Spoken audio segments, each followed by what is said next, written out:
They called him the Winter Duke, not for the season of his birth, but for the frost that lived in his chest where other men kept hearts. Duke Adrian Blackthorne stood alone in the gilded ballroom, surrounded by 300 nobles who would rather die than meet his eyes directly. Power has a peculiar taste, he'd learned. It tastes like fear dressed up as respect, like smiles that never reach the eyes, like the silence that falls when you enter a room. But tonight, something would crack through that ice, something he never expected. Stay with me through the shadows of this ballroom, because what begins here will shake a kingdom to its foundations, and the woman who'll do it doesn't even know his name yet. The crystal chandeliers of Thornhill Palace blazed like captured stars, each one dripping with enough wealth to feed a village for a year. Adrian moved through the winter banquet hall with the practiced ease of a predator who no longer needed to prove his dominance. The crowd parted before him without conscious thought, a human tide responding to an invisible current of dread. He'd stopped noticing it years ago, the way conversations died mid-sentence when he approached, the way women's laughter turned brittle and false, the way even the king's own advisors found sudden fascination with their wine glasses when his gaze swept past. This was the tax of power. You could have anything you wanted except genuine human connection. Adrian told himself he didn't miss it. A hand touched his elbow. Lord Ashford, drunk already, though the night was young, swayed into his path with the confidence of old nobility and older wine. "You're blocking the view, Ashford." The older man's face flushed crimson. "My apologies, Your Grace. I merely wish to introduce my daughter." Adrian's gaze cut past him to where Lady Ashford stood in a gown that cost more than his daughter's dowry, her smile bright and desperate. Behind them, the daughter herself, barely 18, eyes wide with that mixture of terror and ambition that Adrian had learned to recognize at 20 paces. "Your daughter is very beautiful," Adrian said, his voice carrying the warmth of a midwinter frost. "I'm sure she'll make some lord very happy, someone else." He moved past them before Ashford could sputter a response. Behind him, he heard the lady's sharp intake of breath, the humiliation landing like a physical blow. He should feel something about that, probably.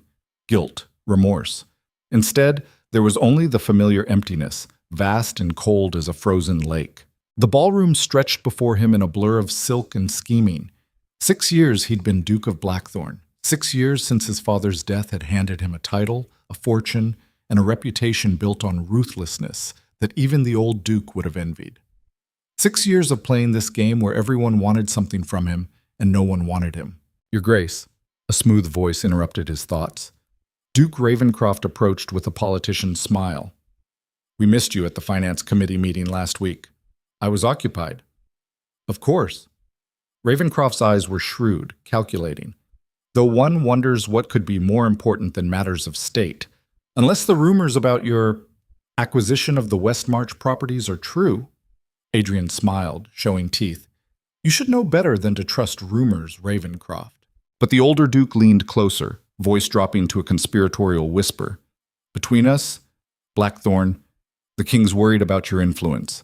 You've acquired more land in 2 years than most families hold in generations. People are starting to ask questions about your ambitions." "Let them ask." Adrian's voice could have etched glass.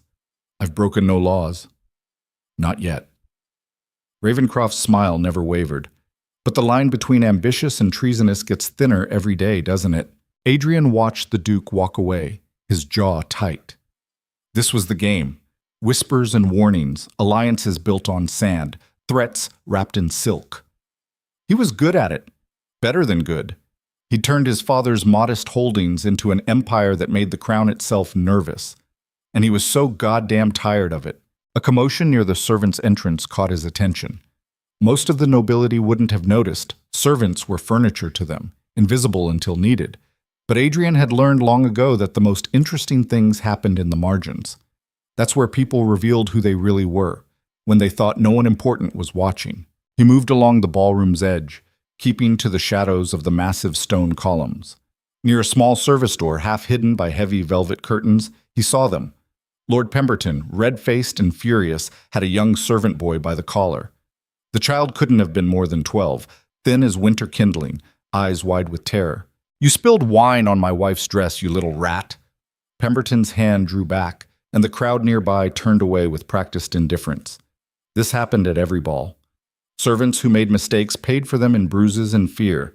But before Pemberton's hand could fall, someone stepped between them. She was small, dressed in the plain gray dress of palace staff, dark hair pulled back in a simple braid. Nothing about her should have drawn attention. But there was something in the way she stood, shoulders squared, chin lifted, that made Adrian stop cold. "My lord," the young woman said, her voice steady despite the trembling Adrian could see in her hands. "It was my fault. I handed him an overfilled glass. If punishment is required, it should fall on me." Pemberton's face twisted with rage. "You dare interrupt me? I dare ask for justice." The maid's eyes were an unusual shade of gray, like storm clouds before rain. "The boy is new to service. I should have supervised him more carefully. Your wife's dress can be cleaned. There's no need for violence." The absolute audacity of it left Adrian momentarily speechless. Servants didn't talk back to nobility. They apologized, they groveled, they took their punishment and disappeared. This woman was committing social suicide, and she seemed fully aware of it. Pemberton's hand shifted to grab her instead. "I'll teach you to question your betters, girl."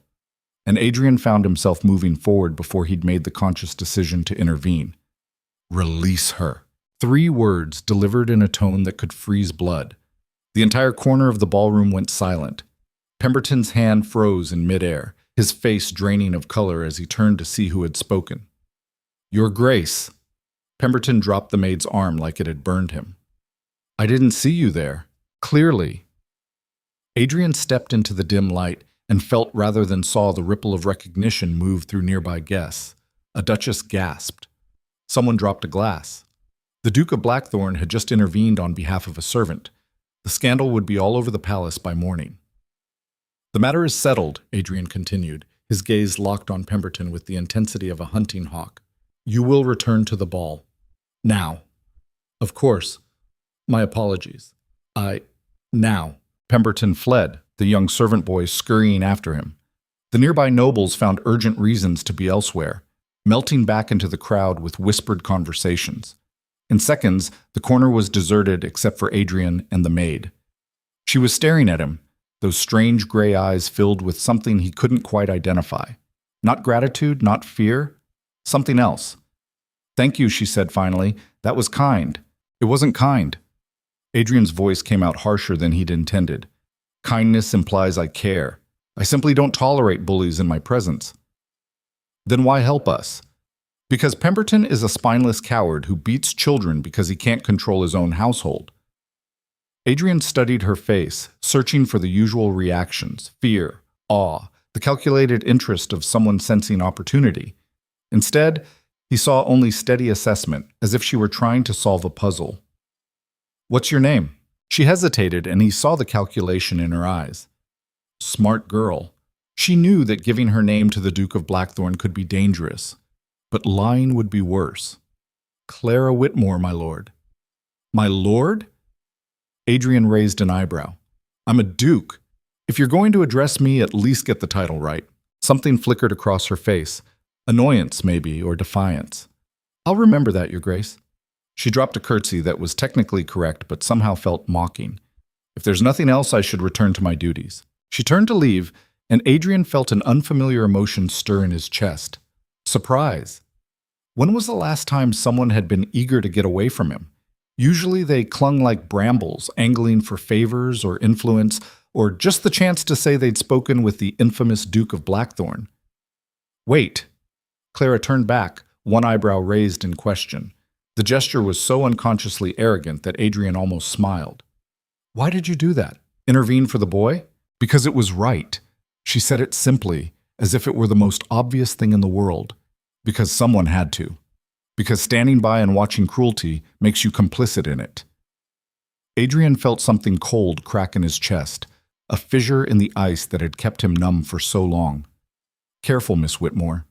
That kind of thinking is dangerous in a place like this. More dangerous than being the man everyone fears?" She met his gaze directly, and there was no calculated flattery in her expression. Only honest question. You stopped Lord Pemberton because you believe in justice, too. Don't pretend otherwise. The presumption of it should have angered him. No one spoke to him like that. No one dared to suggest they understood his motivations. But instead of rage, he felt only a strange, hollow ache, the pain of being seen after years of careful invisibility. You don't know anything about me. I know you helped a servant and his protector when you could have walked past. Clara's voice softened slightly. I know that's worth something, even if you won't admit it. Before Adrian could respond, the ballroom doors opened with a ceremonial boom. The royal herald's voice rang out above the music. His Majesty the King requests the presence of all nobles in the throne room for an important announcement. The crowd began to flow toward the doors like a glittering river. Clara dropped another curtsy, this one genuine, Adrian thought, and turned to slip away through the servants' entrance. Miss Whitmore. She paused, glancing back over her shoulder. What is it you really want? Adrian asked the question before he could stop himself. Not in general. Tonight. Right now. If you could have anything. Clara was silent for a long moment, her gray eyes studying him with that same unsettling directness. For my brother to have enough to eat. For my mother to not have to work while she's sick. For the boy from tonight to not have nightmares about what almost happened to him. She tilted her head slightly. I notice you didn't ask what I want for myself, Your Grace. Just what I want. You assume I'd include myself in the answer, wouldn't you? A ghost of a smile touched her lips. I used to. Before I learned that wanting things for yourself is a luxury people like me can't afford. She disappeared through the servants' door before he could reply, leaving Adrian standing alone in the shadowed corner of the ballroom. His heart was pounding, actually pounding, like he'd run a mile, and he couldn't understand why. She was just a servant, a maid, a nobody in the grand scheme of his carefully constructed world. But she'd looked at him without fear, spoken to him without flattery, seen through him with an honesty that made him feel naked and exposed in a way that had nothing to do with desire and everything to do with recognition. Adrian pressed a hand to his chest, feeling the unfamiliar rhythm there. This was dangerous. This was stupid. This was the kind of distraction that could ruin everything he'd built. And he knew, with this terrible certainty of a man watching his own doom approach, that he was going to seek her out again. The throne room was packed with nobility, their perfumes mixing into a cloying fog that made Adrian's head ache. King Leopold III sat on his throne with the weary expression of a man who'd inherited a crown he never wanted. Beside him, Queen Adelaide looked bored, her attention fixed on her jeweled fan. My lords and ladies, the king began without preamble, I have received disturbing reports from the royal treasury. Over the past 2 years, significant sums have gone missing from tax revenues. Someone is stealing from the crown. The room erupted in whispers.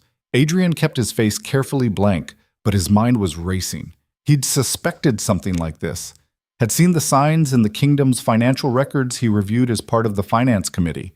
But having the king announce it publicly meant the problem was worse than anyone had admitted. I am launching a formal investigation, King Leopold continued, his voice rising above the murmurs. Every noble family will be required to submit their financial records for review.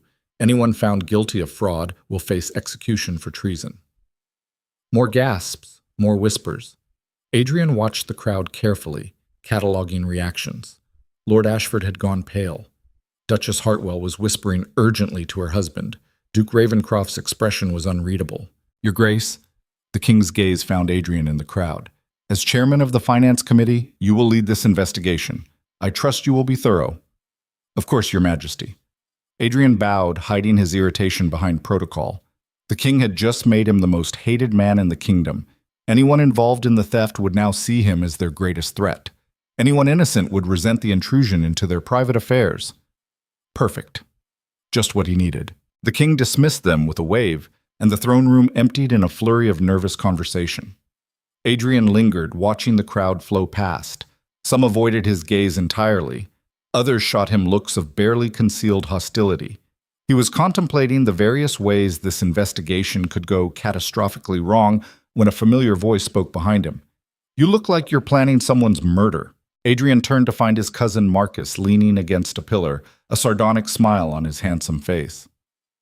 Marcus Blackthorne was everything Adrian wasn't.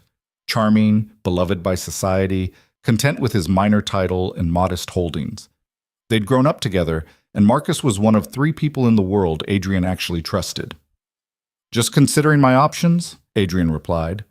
"That announcement made me the kingdom's most popular target." Marcus pushed off the pillar, his expression turning serious. "You know what this means, right? Someone with serious resources has been systematically robbing the crown for years. That takes planning, coordination. Probably involves multiple noble families." "I know." Adrian's jaw tightened. "And the king just painted a target on my back and told me to go hunting. You could refuse." "No, I couldn't." Adrian started walking toward the side exit, Marcus falling into step beside him. "If I refuse, it looks like I'm involved. If I investigate and find nothing, I look incompetent. If I find something, I make powerful enemies. So it's a trap." "Everything is a trap, Marcus. The trick is choosing which trap to walk into with your eyes open." They emerged into the palace's winter gardens, where frost-covered topiaries gleamed like ghost sculptures in the moonlight. The air was sharp and clean after the stifling throne room, and Adrian breathed deeply, trying to clear his head. "There's something else," Marcus said quietly. "I heard about what happened with Pemberton, about the servant girl." Adrian kept walking, his stride never faltering. "Your point?" "My point is that everyone's talking about it." "The Winter Duke defending a maid? That's not like you, Adrian. People are going to wonder why." "Let them wonder." Marcus grabbed his arm, forcing him to stop. "I'm serious. This investigation is going to put you under scrutiny like never before. Any weakness, any distraction, and your enemies will use it to destroy you. A servant girl is exactly the kind of vulnerability they'll exploit." Adrian pulled his arm free, his voice dropping to a dangerous whisper. "She was protecting a child from being beaten. I won't apologize for stopping it. I'm not asking you to apologize." Marcus's expression was troubled. "I'm asking you to be careful. You've built everything on being untouchable, Adrian. Don't give them a way to reach you now." Adrian turned away, looking out over the frozen gardens. In the distance, he could see the servants' quarters, small stone buildings clustered at the edge of the palace grounds. Was Clara there now? Was she thinking about their conversation, or had she already dismissed it as a strange but meaningless encounter? "It was nothing," he said finally. "A moment of conscience. It won't happen again." Marcus was silent for a long moment, then, softer, "You're lying to yourself." Adrian didn't answer, because Marcus was right. He was lying, and the worst part was, he didn't know what the truth was anymore. Balwut. 3 days later, Adrian found himself doing something he'd never done before, actively seeking out a servant. He told himself it was practical. The investigation required gathering information from unusual sources, and servants saw things nobles didn't. They moved invisibly through the palace, privy to conversations and secrets that the nobility assumed were private. If he wanted to find who was stealing from the crown, the staff might know more than they realized. This had nothing to do with gray eyes and fearless words. Nothing at all. He found Clara in the palace's main library, high on a ladder, dusting the upper shelves. She didn't notice him at first, too focused on her work. Adrian watched her for a moment, studying the careful, methodical way she moved, the small furrow of concentration between her brows. "You're blocking the light." Clara gasped, nearly dropping her dustcloth. She spun around on the ladder, grabbing the shelf for balance, and found him standing directly below her. "Your Grace." She pressed a hand to her chest, breathing hard. "You shouldn't sneak up on people. I could have fallen. Then you should pay more attention to your surroundings." Clara's expression shifted from shock to annoyance in an instant. "I was working, which is what servants do. Unlike some people who have nothing better to do than lurk in libraries scaring housemaids." Adrian felt the corner of his mouth twitch. Was that amusement? When was the last time someone had made him want to smile? "I'll try to announce my presence more obviously next time, perhaps with trumpets. That would be appreciated." Clara climbed down the ladder with careful dignity, brushing dust from her apron. "Is there something you need, Your Grace? I believe the book you want would be in the noble reading room, not the general library." "I'm not here for a book." Clara's eyes narrowed slightly. "Then why are you here?" Good question. Adrian hadn't actually planned what to say. He'd just followed an impulse, which was so unlike him it was almost alarming. "I need information for the investigation the king announced." "From a housemaid?" Clara crossed her arms, and Adrian was struck again by how naturally she held herself in his presence. Most servants couldn't maintain eye contact. She looked at him like an equal, which should have been insulting, but somehow wasn't. I don't know anything about noble finances, Your Grace, but you know about nobles. You see things they don't think servants notice. Her expression shifted, becoming more guarded. What kind of things? Patterns. Unusual behavior. Lords who spend far more than their estates should produce. Ladies who suddenly have jewelry they shouldn't be able to afford. Adrian took a step closer, and Clara held her ground. You protected that boy because you thought it was right. Don't you think finding who's stealing from the kingdom is right too? That money could feed families, build hospitals. Instead, it's making someone rich. Clara studied him for a long moment, and Adrian had the uncomfortable feeling she could see straight through his careful arguments to the real reason he'd sought her out. Finally, she sighed. Lord Ashford bought his daughter 3 new gowns last month, each one costing what most families make in a year. But his estate manager told the kitchen staff they need to cut costs because the harvest was poor. She ticked off points on her fingers. Duchess Hartwell had her entire townhouse redecorated, but she's 6 months behind paying the servants' wages. Duke Ravencroft commissioned a new carriage with gold fixtures, then claimed he couldn't afford to donate to the Winter Charity Fund. Adrian pulled out a small notebook, jotting down names. His mind was already racing, connecting patterns. These are exactly the kind of discrepancies I need. What else? Clara hesitated. If I help you with this, what happens to the families who depend on these nobles? The servants? If Lord Ashford is arrested, who feeds his staff? Who pays them? The question caught Adrian off guard. He'd been so focused on the investigation itself that he hadn't considered the collateral damage.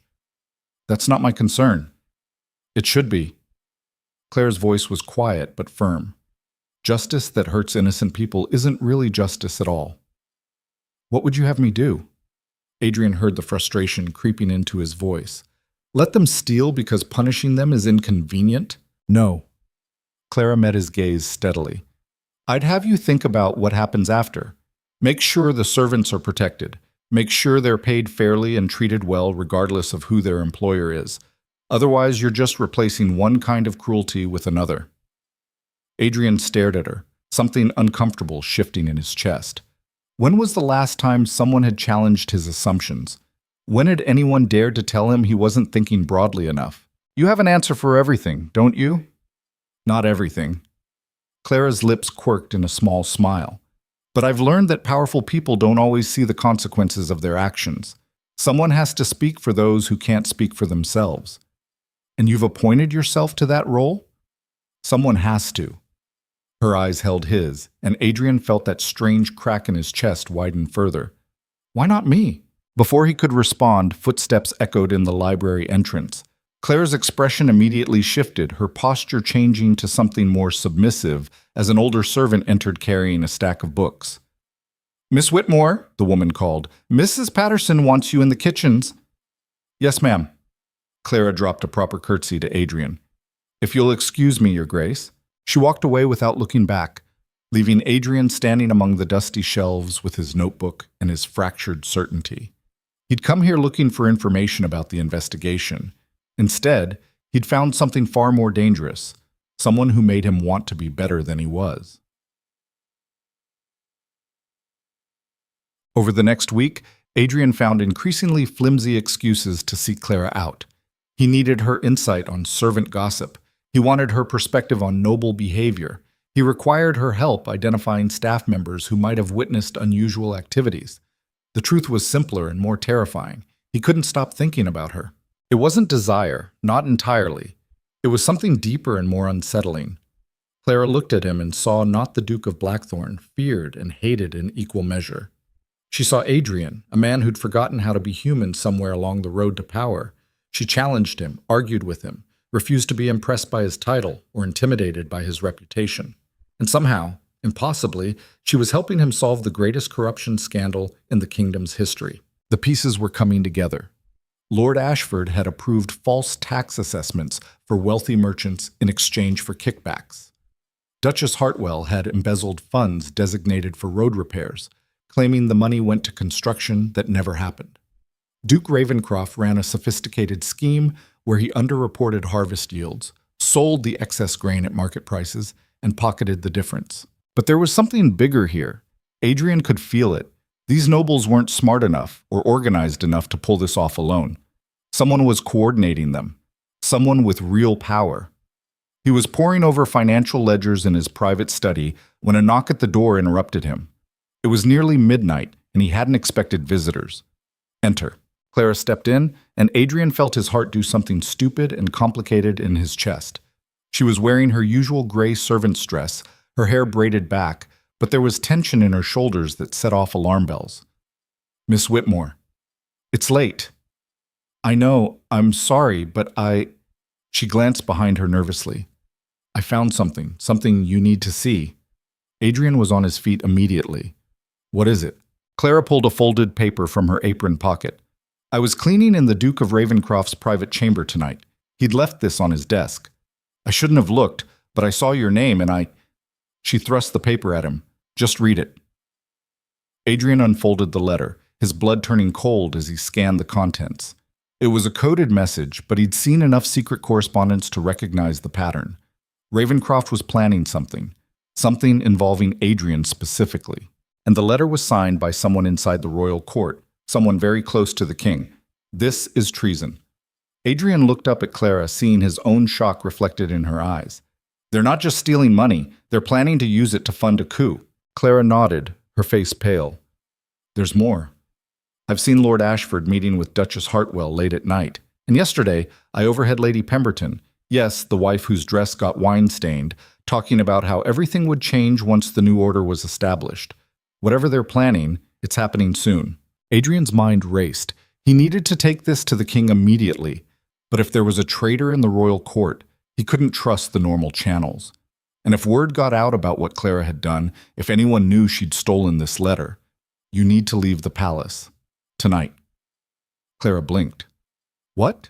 If they find out you took this, they'll kill you." Adrian was already moving, grabbing a small leather purse from his desk drawer. "There's a coaching inn outside the city. The Silver Hart. Tell the proprietor you're under my protection. He'll give you a room and keep you safe until—" "I'm not running." Clara's voice was sharp, stopping him mid-movement. "If what you say is true, they'll kill a lot more people than just me if they succeed. I'm not abandoning my family or the other servants just to save myself." Adrian wanted to shake her. "This isn't about heroism. This is about survival. You've done your part. Now, no." Clara stepped closer, her gray eyes blazing. "I don't know if you've noticed, Your Grace, but I've been surviving my entire life. Running won't change that. Helping you stop them might actually mean something." They stared at each other, the air between them crackling with tension. Adrian realized his hand was still holding the purse out to her, that they were standing close enough that he could see flecks of blue in her gray eyes, that his heart was pounding again with that unfamiliar, terrifying rhythm. "You're impossible," he said finally. "So I've been told." Clara didn't smile, but something in her expression softened. "What do we do now?" "Now." Adrian folded the letter carefully and tucked it inside his jacket. "We find proof of who's coordinating this. We have pieces, but we need the full picture before we can act." He met her gaze, letting her see the truth of what he was asking. "This gets more dangerous from here. If you want out—" "I already told you I'm not running." Adrian nodded slowly. "Then we work together. But Clara, you need to understand something." He took a breath, choosing his words carefully. "If anyone finds out I'm spending time with you, they'll use it against both of us. The scandal alone could undermine everything we're trying to do. I know what I am, Your Grace." Clara's voice was quiet but steady. "I'm a servant. You're a duke. The rules are very clear about people like us. I'm not expecting anything from you except that you do the right thing with the information I've given you." The words should have been reassuring. Instead, they felt like a knife between his ribs. Because somewhere in the past week, Adrian had started expecting more, wanting more. And Clara had just reminded him exactly why that was impossible. "Of course," he said stiffly. "I appreciate your assistance." Clara's expression flickered with something that might have been disappointment or relief. She curtsied, that mocking, technically correct curtsy, and turned toward the door. "Clara." She paused, hand on the doorknob. "Be careful." Adrian's voice was rougher than he'd intended. "Please." She glanced back over her shoulder, and for just a moment, Adrian saw something vulnerable in her eyes, something that made his chest ache. "You too, Your Grace." Then she was gone, and Adrian was alone with a treasonous letter, a half-formed plan, and the growing certainty that he'd just made the biggest mistake of his carefully controlled life. He was falling for a woman he could never have, and in the process, he was about to unleash a scandal that would either save the kingdom or destroy them both. The royal masquerade ball was 3 weeks away. 3 weeks to gather proof. 3 weeks to identify the traitor in the king's court. 3 weeks before everything Adrian had built came crashing down. And somewhere in the palace, Clara Whitmore was returning to the servants' quarters, unaware that several pairs of eyes had watched her leave the Duke of Blackthorn's study, unaware that the trap was already closing around them both. The servants' quarters smelled like damp stone and old bread. Clara pushed open the door to the cramped room she shared with 3 other housemaids, her hands still trembling from the encounter in Adrian's study. The letter felt like it was burning through her apron, even though she'd left it with him, the weight of what she'd discovered pressing against her ribs like a physical thing. Sarah was already asleep in the corner bed, snoring softly. Margaret sat by the single candle, mending a torn petticoat.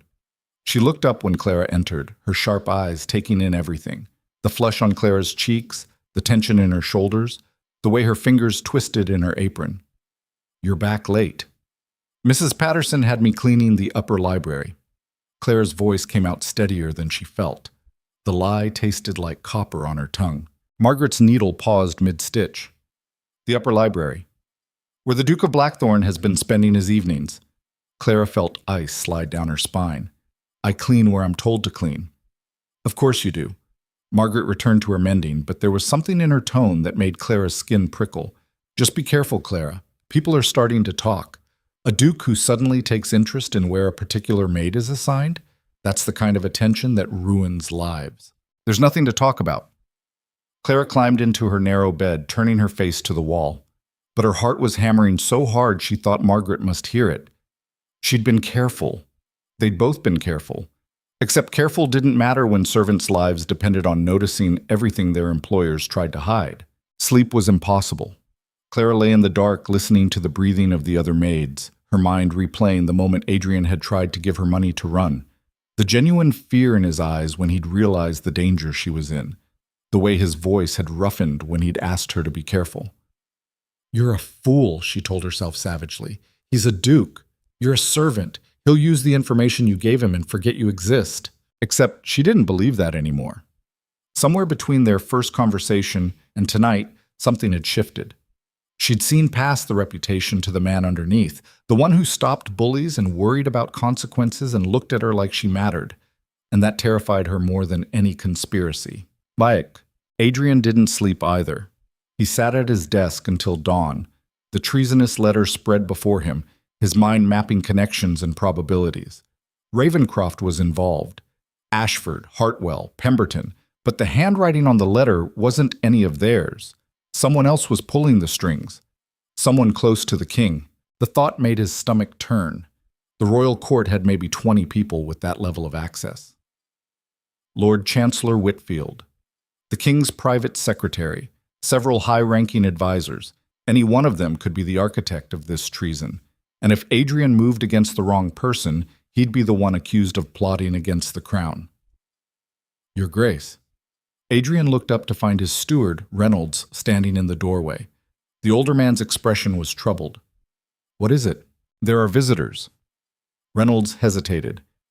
"Lady Ashford and Duchess Hartwell. They're insisting on seeing you immediately." "At 6 in the morning?" Adrian felt his jaw tighten. "Send them away." "I tried. They said they'll wait in the front hall until you receive them."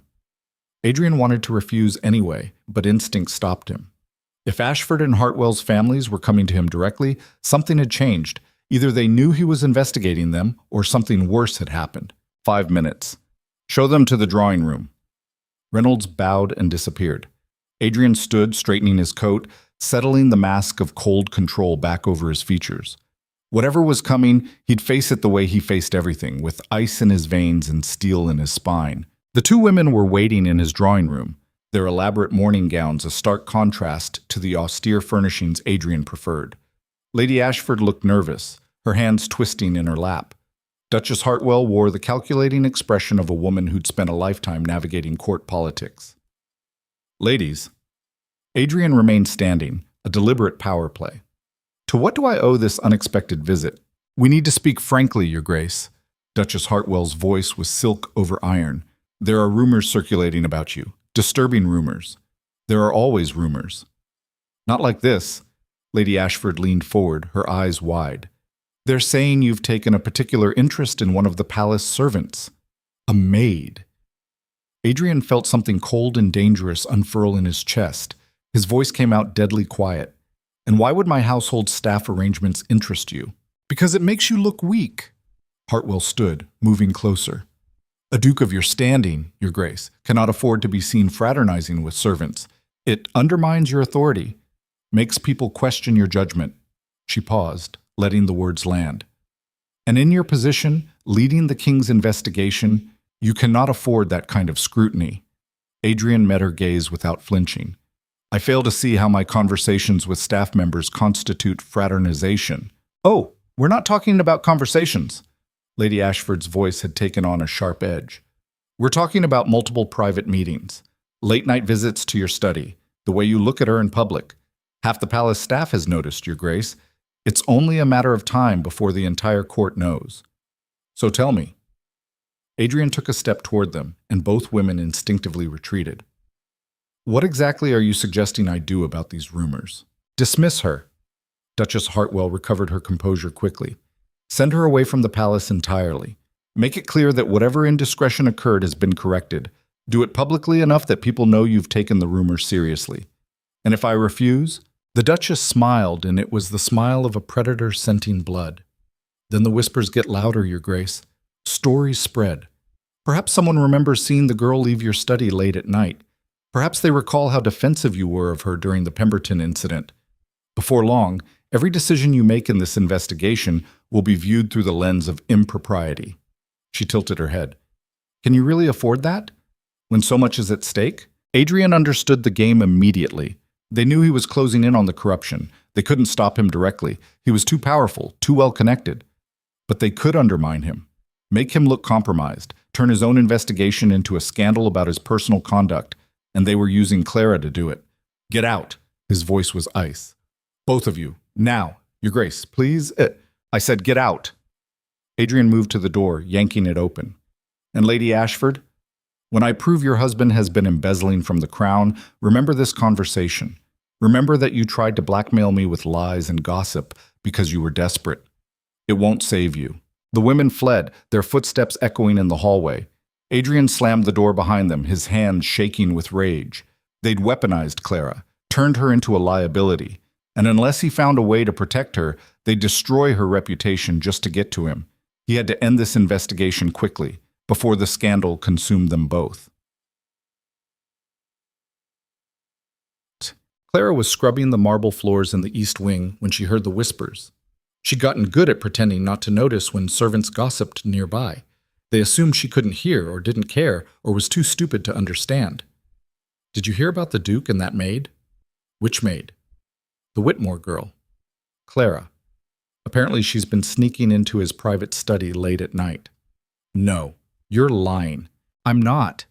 Margaret from the housekeeping staff saw her coming out of his rooms past midnight. Multiple times. Claire's hand stilled on the brush. Ice flooded her veins. What do you think they're doing in there? Oh, don't be naive. What do you think a duke does with a pretty servant girl behind closed doors? The gossip cut like broken glass. Clara wanted to stand up, to defend herself, to explain that she'd been helping with an investigation that could save the kingdom. But the words died in her throat, because she knew how this story would sound. A low-born maid and a powerful duke. No one would believe the truth. No one would even care. She finished scrubbing the floor in silence, her face burning with humiliation. Around her, the whispers continued. By noon, half the palace staff would know. By evening, it would reach the nobility. And by tomorrow, Clara Whitmore would be known as the Duke's whore. The unfairness of it made her want to scream. She'd risked everything to uncover treason. She'd put her life on the line to help Adrian stop a conspiracy that threatened the crown itself. and her reward was to have her reputation shredded by people who couldn't conceive that a servant might be valued for her mind instead of her body. Miss Whitmore. Clara looked up to find Mrs. Patterson, the head housekeeper, standing over her.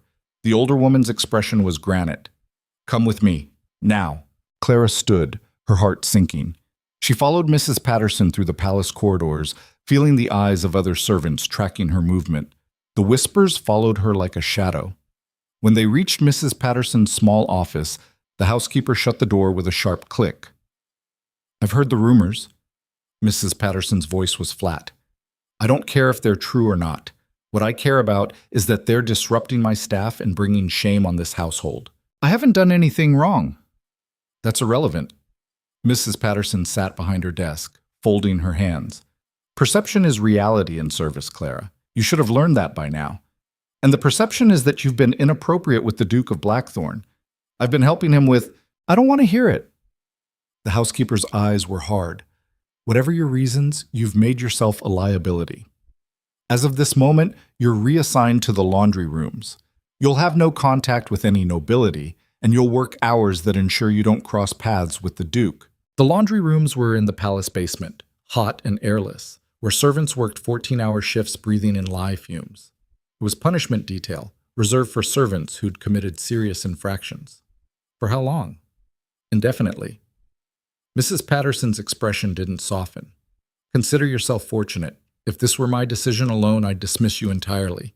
But the head steward thinks you deserve one more chance. Don't waste it. Clara felt rage and helplessness warring in her chest. This was exactly what Duchess Hartwell and Lady Ashford wanted. Isolate her, punish her, make it impossible for her to help Adrian with the investigation. The conspiracy was protecting itself by destroying anyone who threatened it. Can I at least send word to, No. You'll have no contact with the Duke of Blackthorn. If he asks about you, I'll inform him you've been reassigned. Now report to the laundry immediately. Clara walked out of the office with her head high, refusing to give anyone the satisfaction of seeing her break. But inside, something was crumbling. She'd been naive to think she could help. Naive to think a duke would see past her station. Naive to think justice mattered more than reputation. Most of all, she'd been naive to think Adrian would, or could, protect her from the consequences of standing beside him. But Adrian learned about Clara's reassignment from his steward at noon. The news hit him like a physical blow. On whose authority?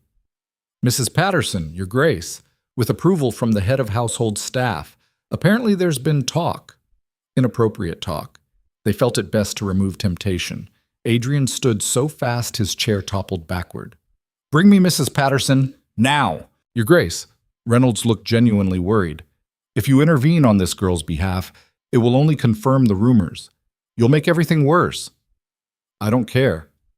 You should. Reynolds moved between Adrian and the door. Because Duchess Hartwell has already sent word to several gossip rags in the city. By tomorrow, there will be pamphlets on every street corner about the Winter Duke and his servant mistress. If you're seen defending her now, then what? Adrian's voice was dangerously quiet. I let them destroy an innocent woman to protect my reputation? I let corruption and fear dictate who I can associate with?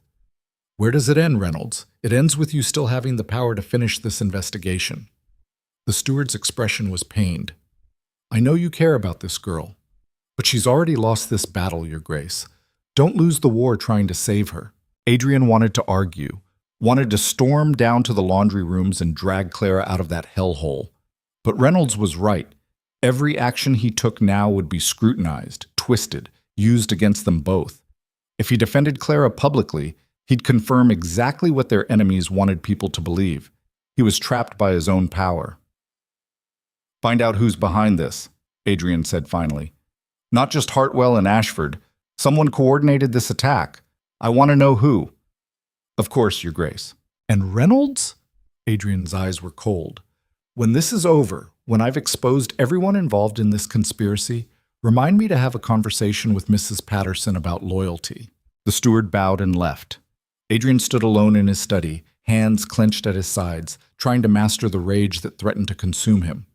They'd backed him into a corner, made him choose between protecting Clara and completing the investigation. And they'd calculated correctly that he'd choose the investigation. because failing meant the coup would succeed, meant traitors would seize control of the kingdom, meant thousands would suffer under corrupt rule. But it also meant abandoning Clara to face this scandal alone. Adrian slammed his fist into the desk, feeling wood crack under the impact. He'd spent 6 years building walls around himself, convincing himself that emotions were weakness and isolation was strength. And now those same walls were crushing the first person who'd made him remember what it felt like to be human. There had to be another way. There had to be a solution that didn't require sacrificing her. He just had to find it before the masquerade ball, before everything came to a head, and he was forced to make a choice he'd regret for the rest of his life. 3 days passed. Clara scrubbed laundry in steaming water until her hands were raw and her back screamed. The other laundry maids avoided her, warned off by the scandal. At night, she collapsed in her bed, too exhausted to even cry. She told herself she'd known this would happen, that she'd understood the risks, but understanding and experiencing were different countries, and the reality of public humiliation was so much worse than she'd imagined. On the 4th day, someone left a pamphlet on her bed. Clara stared at the crude illustration on the cover, a leering duke and a cowering maid, the image leaving nothing to imagination. The text below proclaimed, "The Winter Duke's Secret Shame, How a Servant Girl Seduced the Kingdom's Most Powerful Man." Her hands shook as she read. Every private conversation she'd had with Adrian twisted, every moment of genuine connection perverted. The pamphlet painted her as a scheming seductress who'd used her position to manipulate an honorable duke. It made Adrian look like a fool and her look like a whore. And there was nothing she could do about it. "Clara," a soft voice interrupted. She looked up to find her friend Beth standing in the doorway, eyes red from crying. "I'm so sorry. I didn't know they were going to—" "It's not your fault." Clara's voice was hollow. "Did they pay you for the information?" Beth's silence was answer enough. "How much?" 50 crowns. Beth's face crumpled. "My mother's sick. We needed the money for medicine. I didn't know what they'd do with it. I swear, Clara, I thought they just wanted gossip. I didn't know—" "Get out! Clara, please, get out!" Clara's voice cracked. "And don't come back." Beth fled, and Clara was alone again. 50 crowns. Her friendship had been bought for 50 crowns, the amount a noble family might spend on a single dinner party. She looked down at the pamphlet in her hands, at the crude drawing that would be plastered across every tavern and shop in the city, at the lies that would follow her for the rest of her life. And for the first time since this started, Clara wondered if she should have just let Pemberton beat that servant boy, if she should have kept her head down and her mouth shut, if trying to do the right thing was worth this kind of destruction. The thought made her feel sick, but she couldn't push it away. The masquerade ball was 2 days away when Marcus cornered Adrian in the palace corridor. "You look like death." Adrian hadn't slept in 3 days. He'd spent every waking hour gathering evidence, chasing leads, trying to identify the mastermind behind the conspiracy, and he was close. So close he could taste it, but not close enough. "We need to talk," Marcus said quietly. "Somewhere private." They ended up in the palace's abandoned East Tower, where dust and cobwebs provided the only decoration. Marcus leaned against the stone wall, his expression more serious than Adrian had ever seen it. "The scandal's worse than you think. Pamphlets, street songs. There's a betting pool in 3 taverns about when you'll get Clara pregnant." Marcus ran a hand through his hair. "And the king's advisors are whispering that you're too compromised to lead the investigation." "Let them whisper. Adrian, you have to drop this." Marcus grabbed his arm. "Not the investigation. The girl. You have to publicly distance yourself before this destroys everything you've worked for." "I can't." "Why not? What is she to you that's worth—" "She's everything." The words erupted before Adrian could stop them. "She's the only person who looks at me and sees a human being instead of a title or a weapon. She risked her life to expose this conspiracy while nobles were too busy protecting their own interests. She has more courage and integrity in one finger than this entire court combined. And I'm supposed to abandon her because it's politically convenient?" Marcus stared at him. "You love her." Adrian opened his mouth to deny it.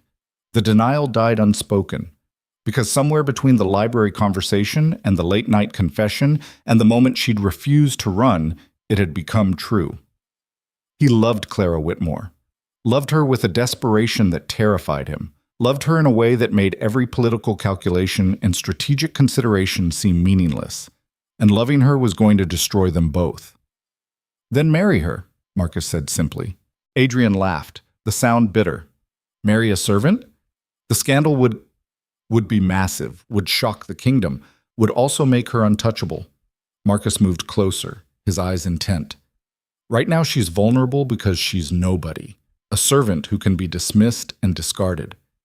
But if you marry her, she becomes Duchess of Blackthorn.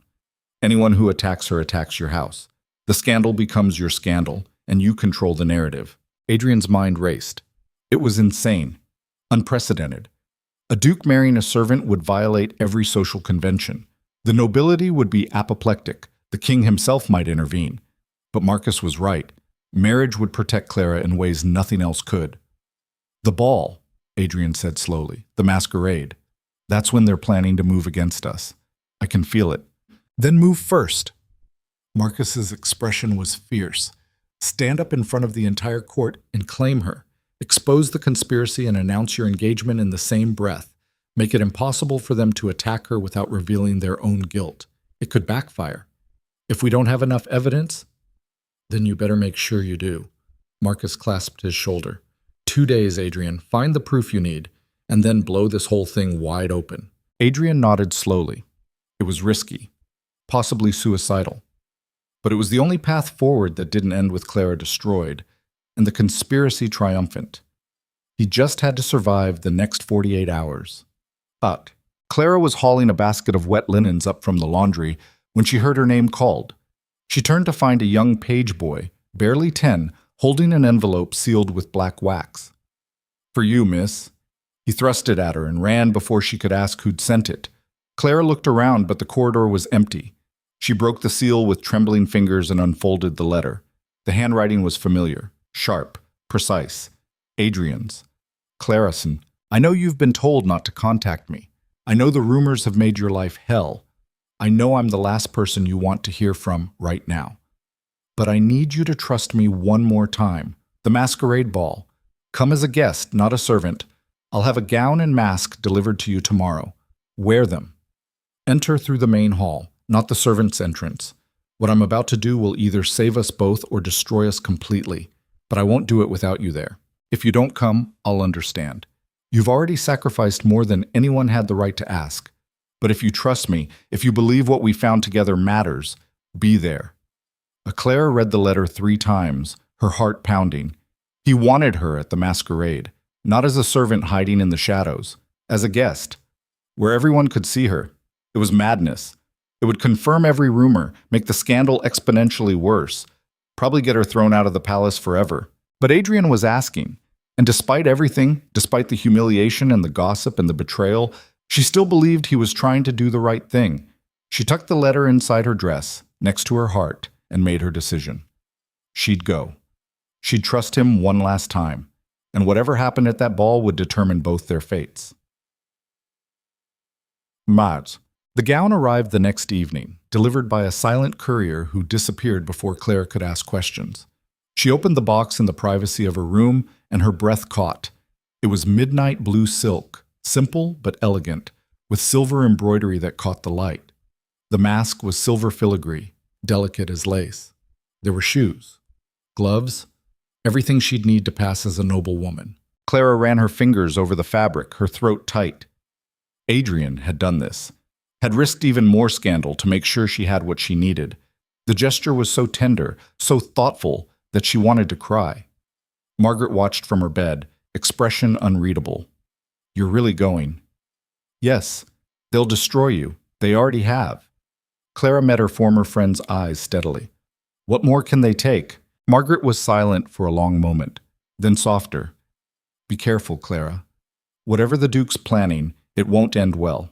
Men like him don't marry girls like us. They use us and discard us when we become inconvenient.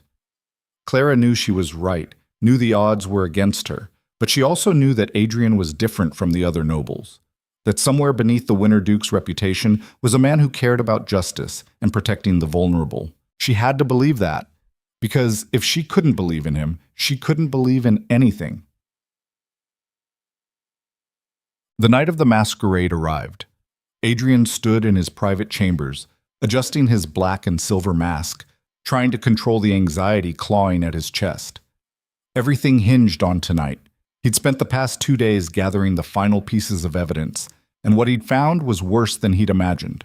The conspiracy wasn't just about stealing money, it was about systematic corruption that reached into every level of government.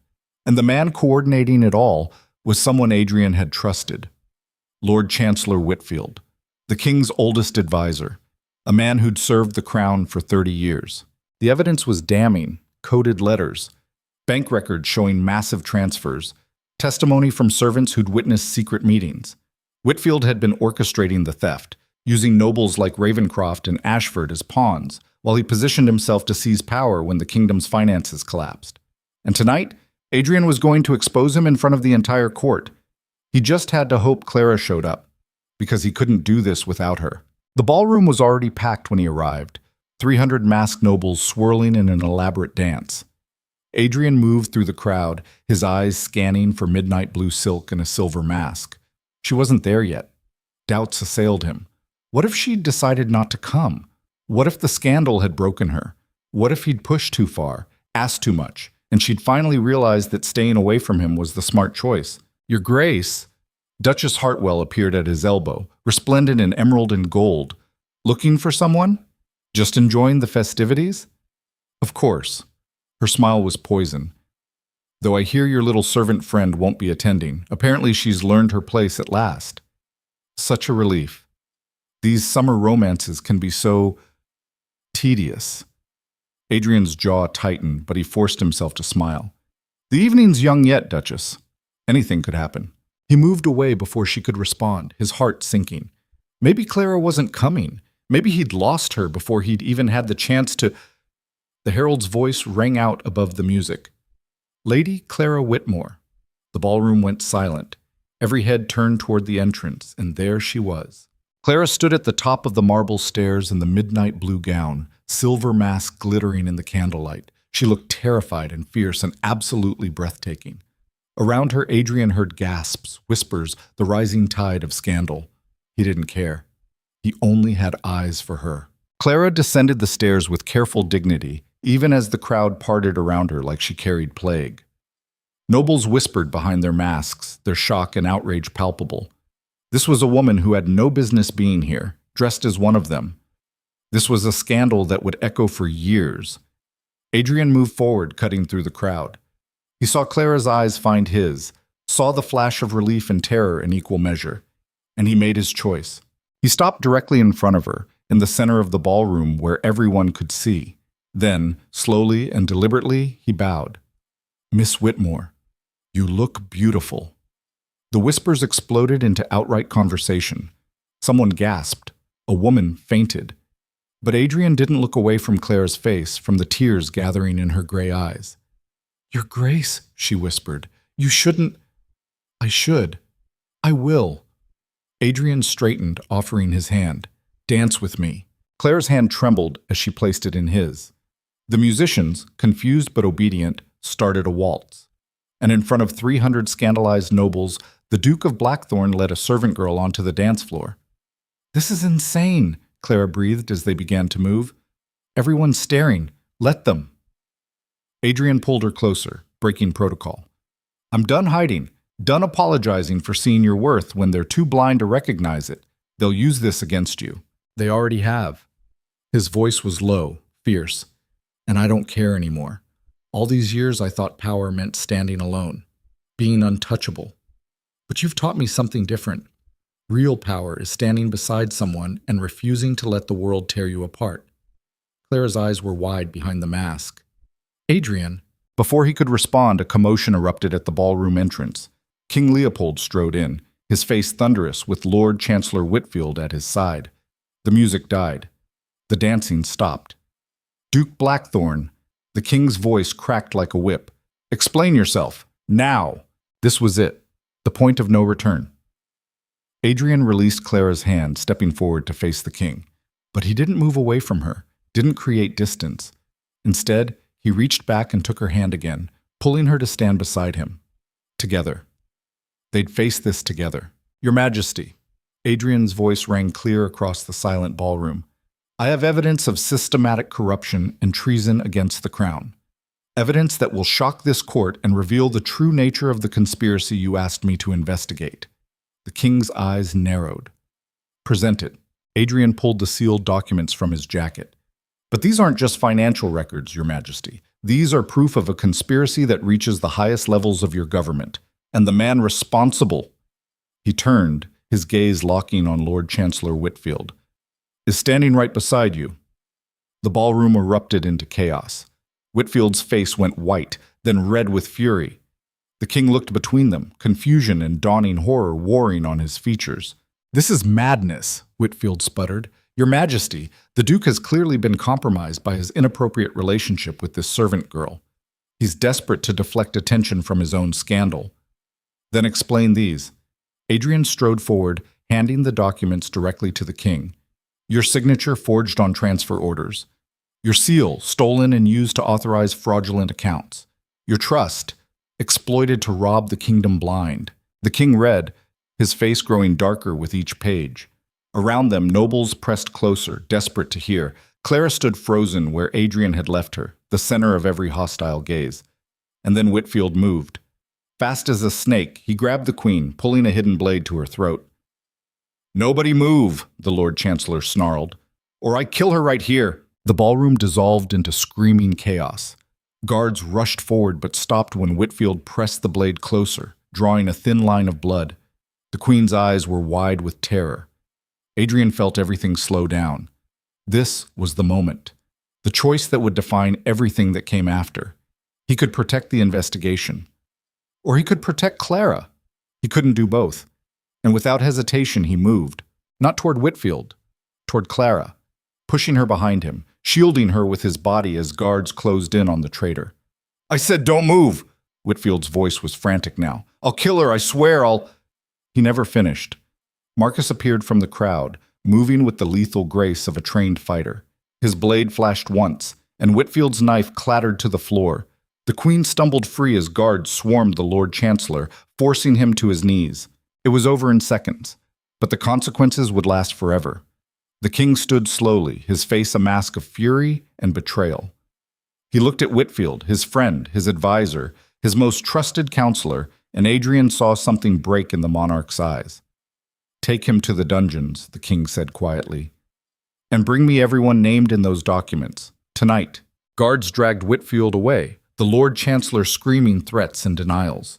The nobles watched in stunned silence, and Adrian turned to find Clara still standing behind him, her hand clutched in his, both of them shaking with adrenaline and shock.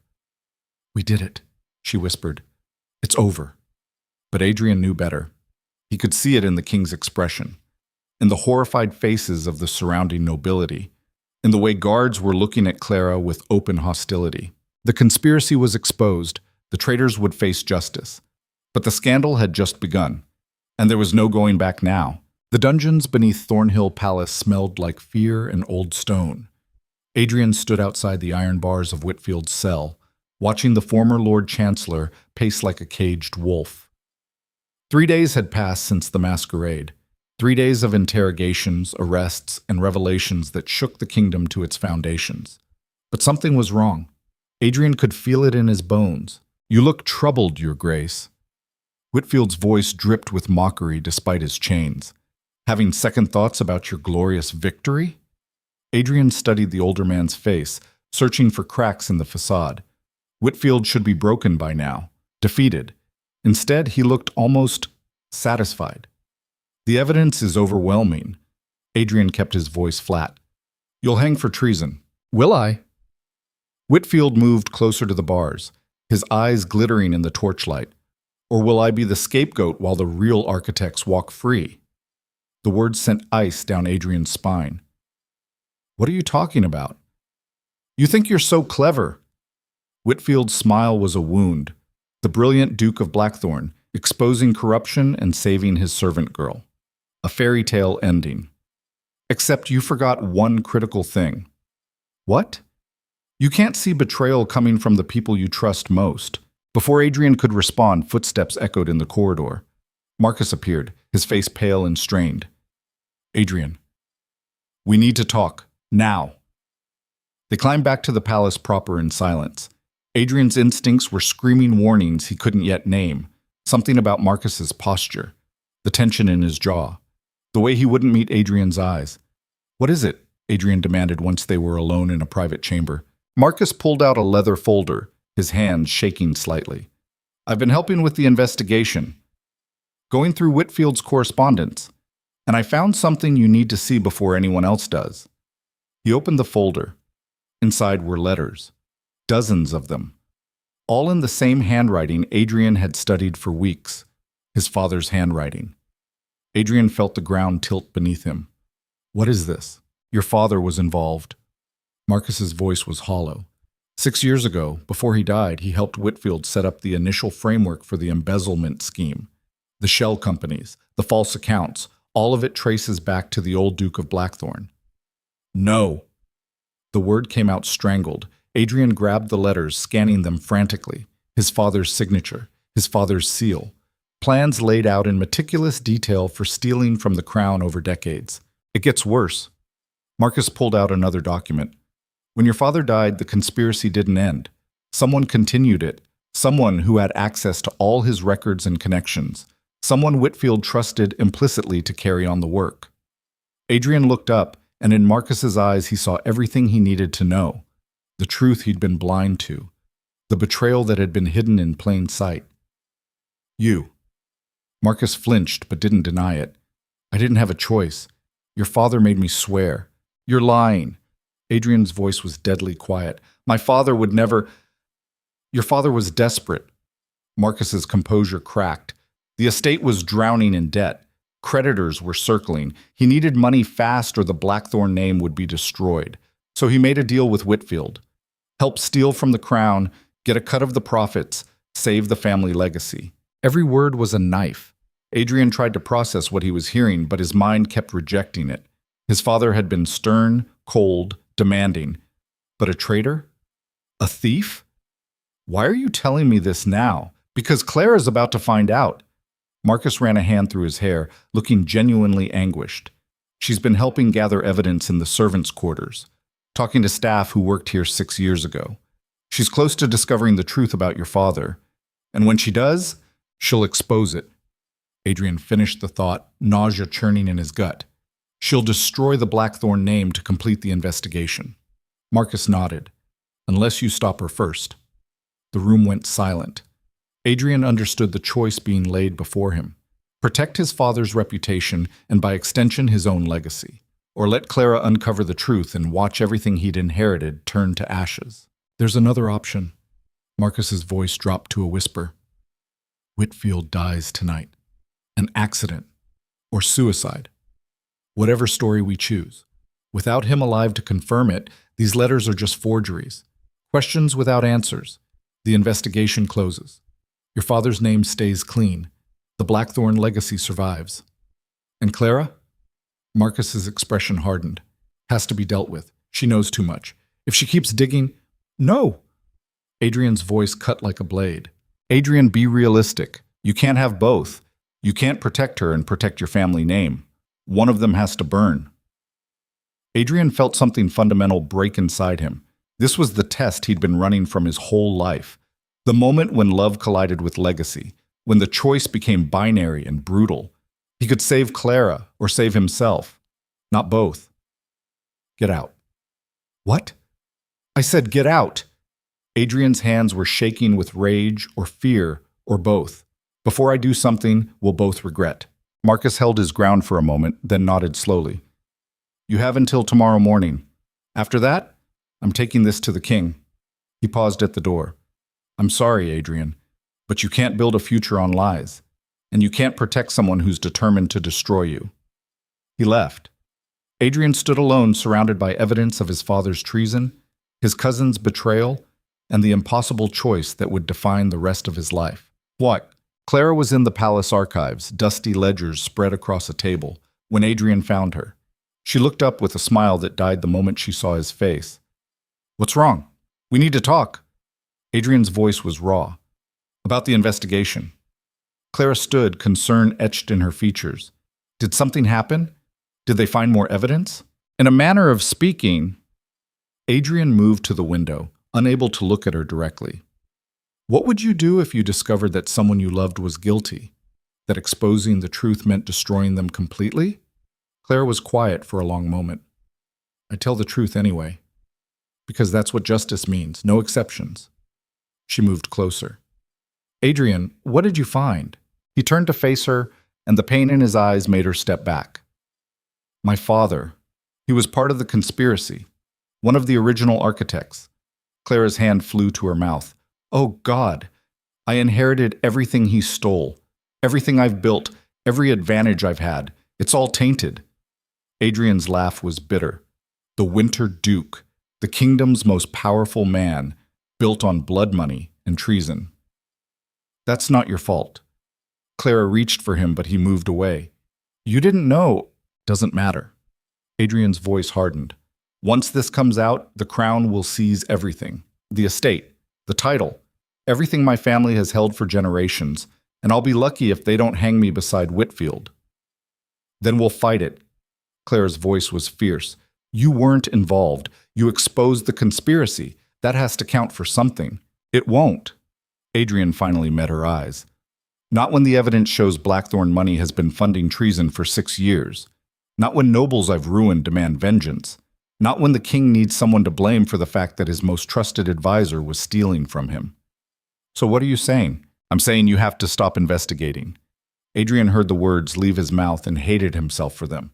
Let it end here. Whitfield was the mastermind. The others were his pawns. That's the story. That's what saves the kingdom without tearing it apart. Clara stared at him like he'd grown a second head. You want me to lie?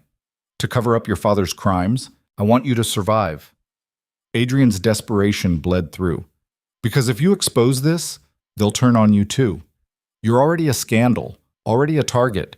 If you're the one who destroys the Blackthorn name, they'll make sure you pay for it in ways that will make the pamphlets look kind. I don't care. Well, I do. The words exploded from him. I care if you live or die. I care if you're destroyed because you helped me. I care more about you than I do about justice or truth or any of the principles we've been fighting for. The silence that followed was suffocating. Clara's eyes filled with tears, but her voice stayed steady. You're asking me to choose you over what's right. I'm asking you to choose survival. Adrian took her hands, and she let him, though her fingers stayed limp in his grip. We could leave. Tonight. Take what money I have left and disappear. Start over somewhere no one knows us. Forget about courts and conspiracies and crowns. Just be together. As what? Clara pulled her hands free. As a duke and his mistress, living in exile, looking over our shoulders forever? That's not a life, Adrian. That's running. Then we'll run. I don't care anymore. Adrian heard the pleading in his voice and couldn't stop it.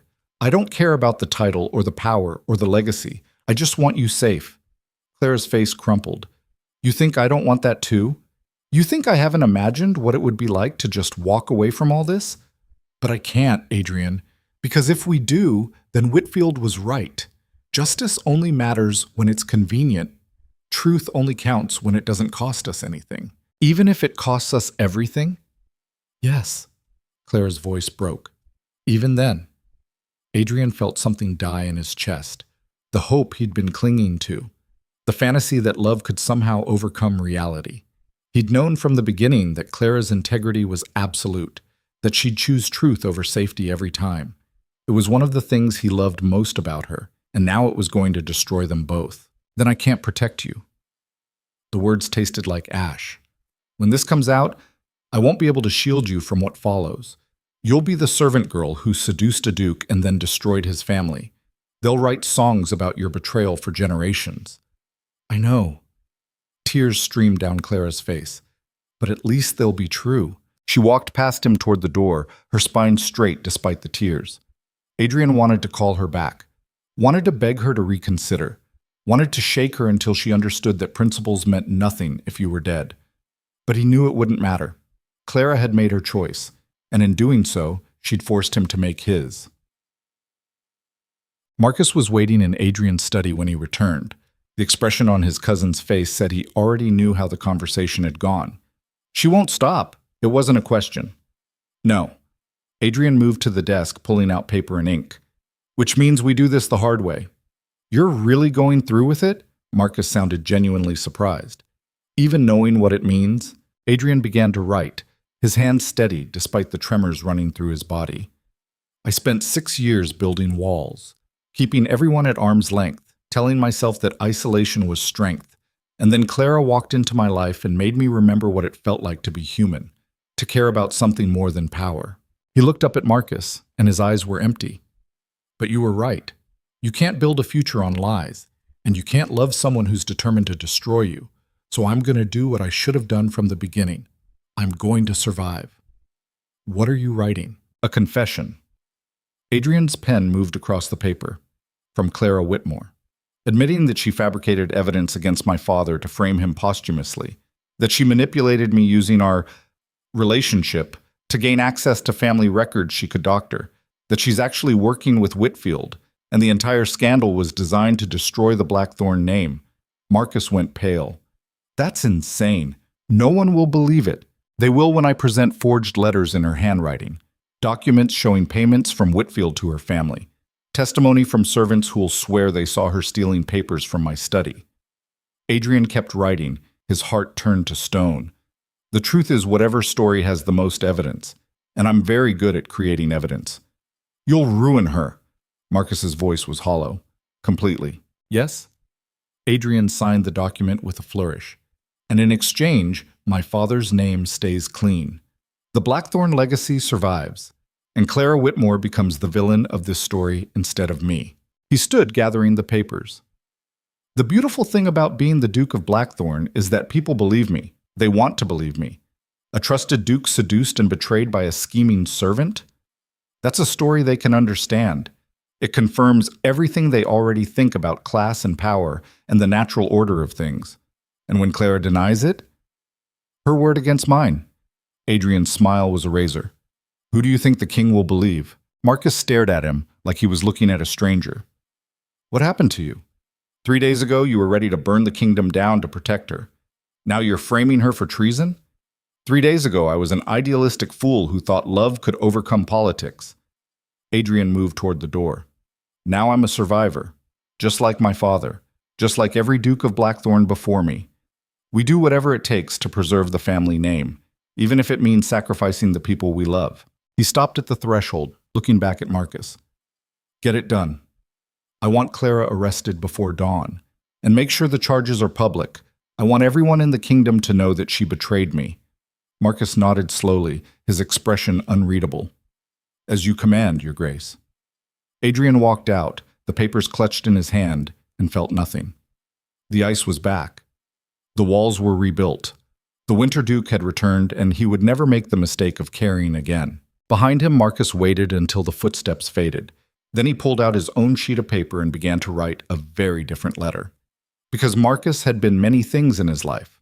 A gambler, a liar, a man who'd helped perpetuate his uncle's treason for 6 years. But watching his cousin sacrifice the only good thing in his life to save a legacy built on corruption, that was a bridge too far. Clara was in her room packing the few possessions she owned when the guards came. She'd known this was coming, known that exposing Adrian's father would paint a target on her back. But she'd made her peace with it hours ago. Justice required sacrifice.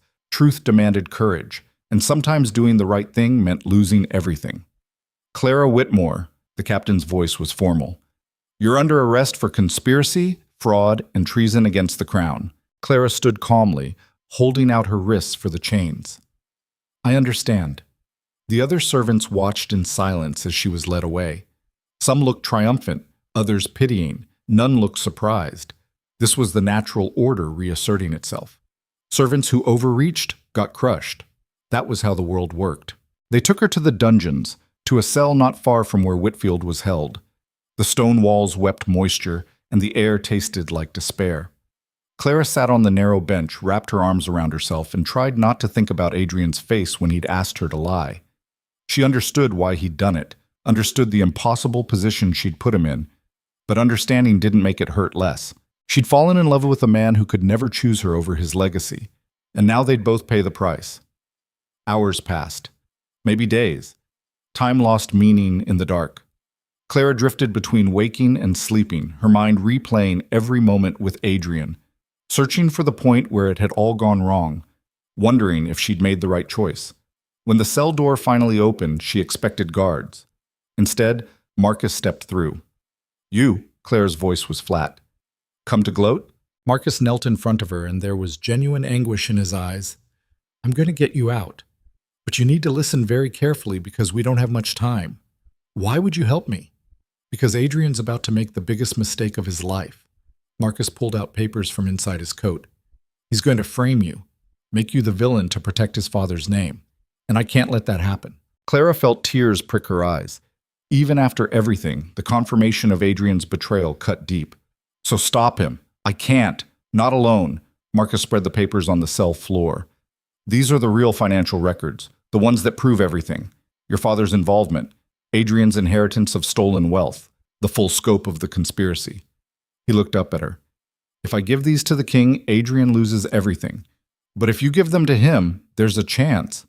"A chance for what?" "For Adrian to choose truth over legacy." Marcus's voice was urgent. "He's not thinking clearly. He's terrified of losing you and losing the family name at the same time, so he's convinced himself that destroying you is the only option. But if you confront him, if you show him that you're willing to expose everything including yourself, he'll realize framing me won't actually save him." Clara understood. "Because the evidence still exists." "Exactly. And more importantly, he'll have to face what he's become." Marcus stood, offering his hand. "The man I grew up with wasn't a coward. Wasn't someone who sacrificed innocent people to save his reputation. But 6 years of isolation and fear have turned him into something else. Something that would horrify him if he could see it clearly." Clara took his hand, letting him pull her to her feet. "Why are you doing this? You helped perpetuate the conspiracy. You're as guilty as anyone." "I know." Marcus's smile was bitter. "And I'll pay for it. But maybe I can do one decent thing before I do. Maybe I can save my cousin from becoming the monster he thinks he needs to be." He led her out of the cell through a passage Clara hadn't known existed. They moved through dark tunnels beneath the palace, Marcus navigating from memory. Behind them, shouts echoed as guards discovered her empty cell. "Where are we going?" "The one place Adrian won't expect." Marcus pushed open a hidden door. "His private study, where he's meeting with the king in an hour to present his false evidence against you." They emerged in a storage room near the ducal wing. Marcus pressed the papers into Clara's hands. "Confront him. Make him see what he's doing, and pray that the man you fell in love with is still in there somewhere." "What about you?" "I'm going to the king." Marcus's expression was resolute. "Going to confess my part in all of this. Maybe my testimony will help convince him to show mercy when Adrian's world comes crashing down." Clara grabbed his arm. "Thank you. Don't thank me yet." Marcus pulled away gently. "This might not work. Adrian's pretty far gone, and even if you reach him, the consequences will destroy you both. But at least it'll be honest destruction, not built on lies." He disappeared back into the tunnel, leaving Clara alone with the evidence that would condemn the man she loved. She looked down at the papers in her hands, at the careful documentation of 6 years of treason. Then she looked toward the study where Adrian was planning her destruction, and she made her choice. Not the smart one, not the safe one, but the only one she could live with. She was going to force Adrian to see the truth, even if it killed them both. Yes, Adrian stood before King Leopold, the forged confession laid out on the desk between them. His face was a mask of righteous betrayal, his voice steady as he explained how Clara had manipulated him, how she'd seduced him to gain access to family records, how she'd fabricated evidence to frame his father posthumously. The king listened in silence, his expression unreadable. When Adrian finished, Leopold sat back in his chair with a heavy sigh. "This is quite a tale, Your Grace. Every word is supported by evidence." Adrian gestured to the documents. "Letters, payments, witness testimony?" "Yes." Leopold's eyes were sharp.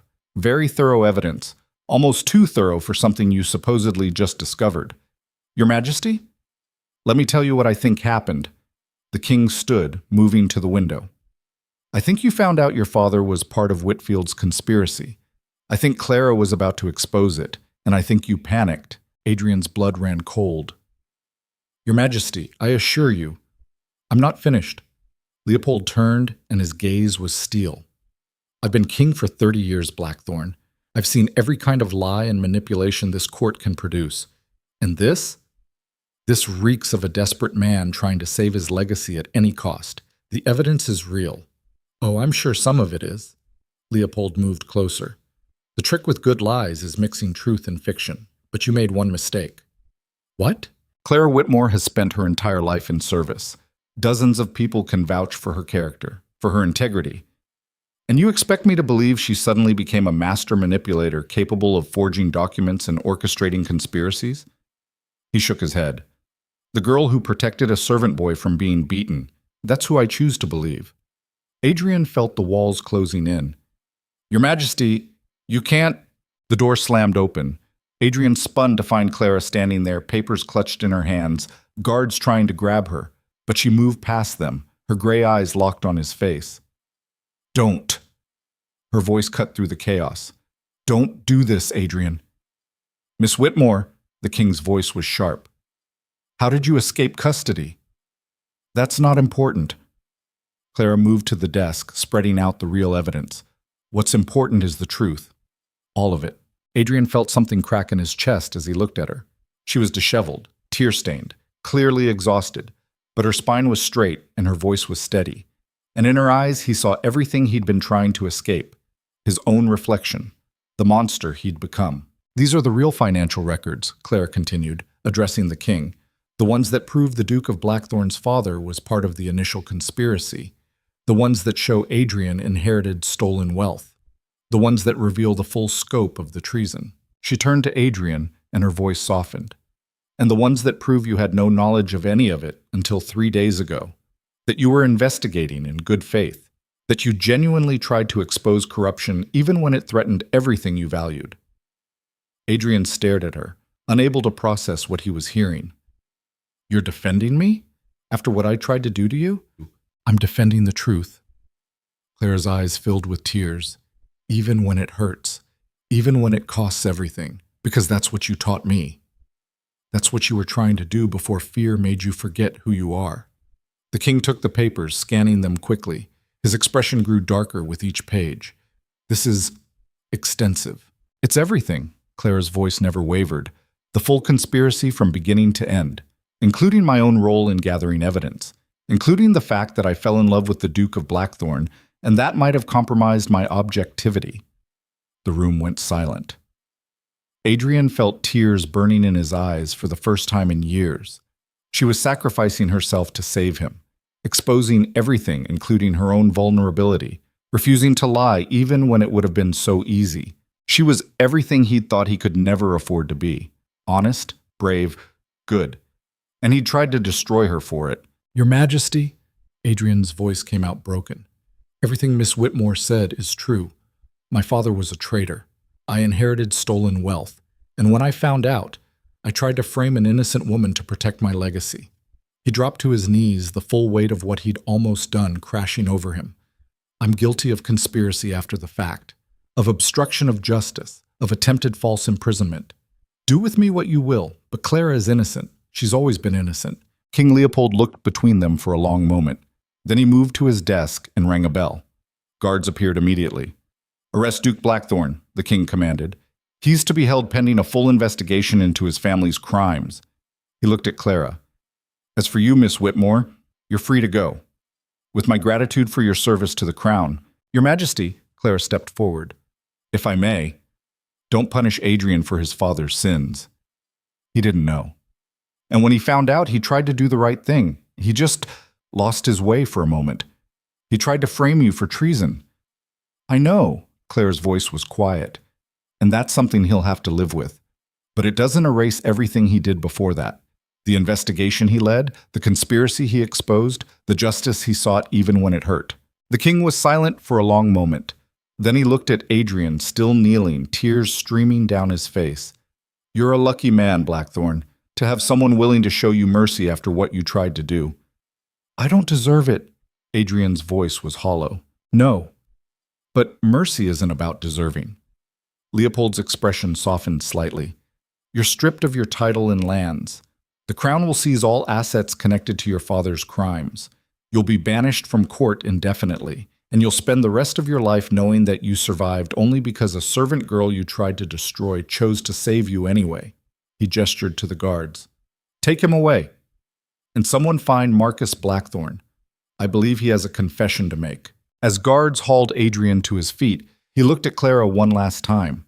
Her face was composed, but he could see the pain in her eyes, the love that somehow still existed despite everything he'd done. I'm sorry, he whispered, for all of it.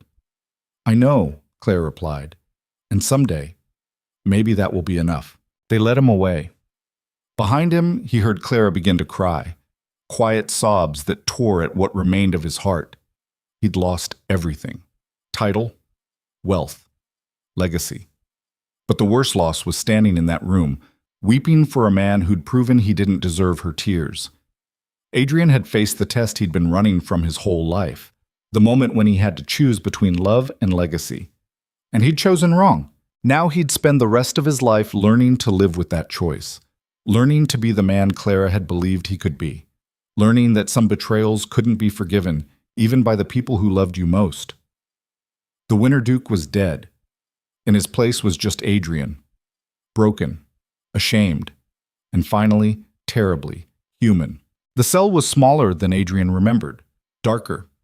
The stone walls pressed in like a tomb, and the air tasted like copper and regret. He sat on the narrow bench with his head in his hands, listening to the sound of his own breathing. 3 days since his arrest. 3 days since he'd seen the look on Clara's face when they dragged him away. 3 days to understand that losing everything meant finally seeing what mattered. The door scraped open. Adrian didn't look up, assuming it was another guard with stale bread and tepid water. Instead, a familiar voice cut through the darkness. You look like hell. Adrian's head snapped up. Marcus stood in the doorway, flanked by 2 guards. His cousin looked haggard, thinner than he'd been a week ago, with bruises under his eyes that spoke of sleepless nights. Come to gloat? Adrian's voice was hoarse from disuse. Come to give you information. Marcus stepped into the cell, and the guards closed the door behind him. We don't have much time, so listen carefully. Adrian straightened, his instincts sharpening despite the exhaustion. What information? Clara's in danger. Marcus pulled out a crumpled paper from inside his coat. Real danger, not court scandal. Someone tried to kill her last night. The words hit Adrian like a fist to the chest. His vision tunneled, breath catching. What? She was in the palace gardens, alone. Someone came at her with a knife. Marcus's jaw tightened. She fought back, screamed loud enough to attract guards. They caught the assassin before he could finish the job. Is she hurt? Bruises. A cut on her arm. Nothing fatal. But Adrian, the assassin, talked before they executed him. Marcus leaned closer, his voice dropping to a whisper. He was hired by someone inside the court. Someone who wants Clara dead before she can testify at the formal inquiry. The inquiry. Adrian had almost forgotten. King Leopold had ordered a full public investigation into the conspiracy. Every noble involved would be tried, every secret exposed. And Clara was the star witness, the one person who could connect all the pieces. Who hired him? That's the problem. Marcus ran a hand through his hair. The assassin didn't know. He was paid through intermediaries. But whoever it is has resources, access, and they're desperate enough to kill a woman under the king's protection. Adrian stood, pacing the small cell like a caged wolf. His mind was racing, connecting patterns. Whitfield was in custody. Ashford, Hartwell, Ravencroft, all arrested. But the conspiracy had been too organized, too sophisticated for just those players. There had to be someone else, someone they'd missed. You think there's another traitor in the court? I know there is. Marcus pulled out another document. I've been going through financial records while you've been rotting in here. And I found something. Payments to Whitfield that don't match any known source. Coded messages that reference someone called the Cardinal. The Cardinal. Adrian felt ice slide down his spine. That was Whitfield's boss. The one coordinating everything. And he's still out there. Marcus's expression was grim. Which means Clara's a walking target. They'll keep trying until they succeed. Adrian's hands clenched into fists. The rage that flooded through him was clean and cold. He'd destroyed himself trying to protect his legacy, betrayed the woman he loved to save his father's name. And for what? So some faceless traitor could finish what Adrian's cowardice had started? No, not happening. I need to get out of here, Adrian said flatly. That's treason. You're awaiting trial. Marcus stepped back. If you escape, I don't care about the trial. Adrian moved to the cell door, testing the lock. I don't care about my reputation or what's left of the Blackthorn name. Someone is trying to kill Clara because she told the truth, because she was brave enough to stand up when everyone else was too scared. And I'm going to stop them. How? You're locked in a dungeon. Then you're going to get me out. Adrian turned to face his cousin. You said you wanted to do one decent thing before you paid for your crimes. This is it. Help me protect Clara. Help me finish what we started. Marcus stared at him for a long moment. Then a slow smile spread across his face. You're finally thinking clearly. What? For 6 years you've been the Winter Duke. Cold, calculating, always 3 moves ahead. Marcus moved closer. But that man would never risk everything for someone else. That man would have let Clara die to protect himself. The fact that you're willing to throw away your last chance at redemption to save her, that's the first real thing you've done since your father died. Adrian felt something shift in his chest. Marcus was right. For years he'd been playing a role, wearing a mask, convinced that power meant standing alone. But real strength wasn't isolation. It was knowing what you'd fight for even when you had nothing left to lose. Can you get me out? Maybe. Marcus glanced at the door. The night guards are sympathetic. They think you got a raw deal. But Adrian, if you do this, there's no coming back. You'll be a fugitive, an outlaw. Even if you save Clara, even if you expose the cardinal, the crown will still hunt you. I know. And you're willing to accept that? Adrian thought about Clara's face in the throne room, the way she'd defended him even after he tried to destroy her, the tears she'd cried for a man who didn't deserve them, the mercy she'd shown when she could have demanded vengeance. He'd spent 6 years building walls to protect himself from exactly this kind of vulnerability.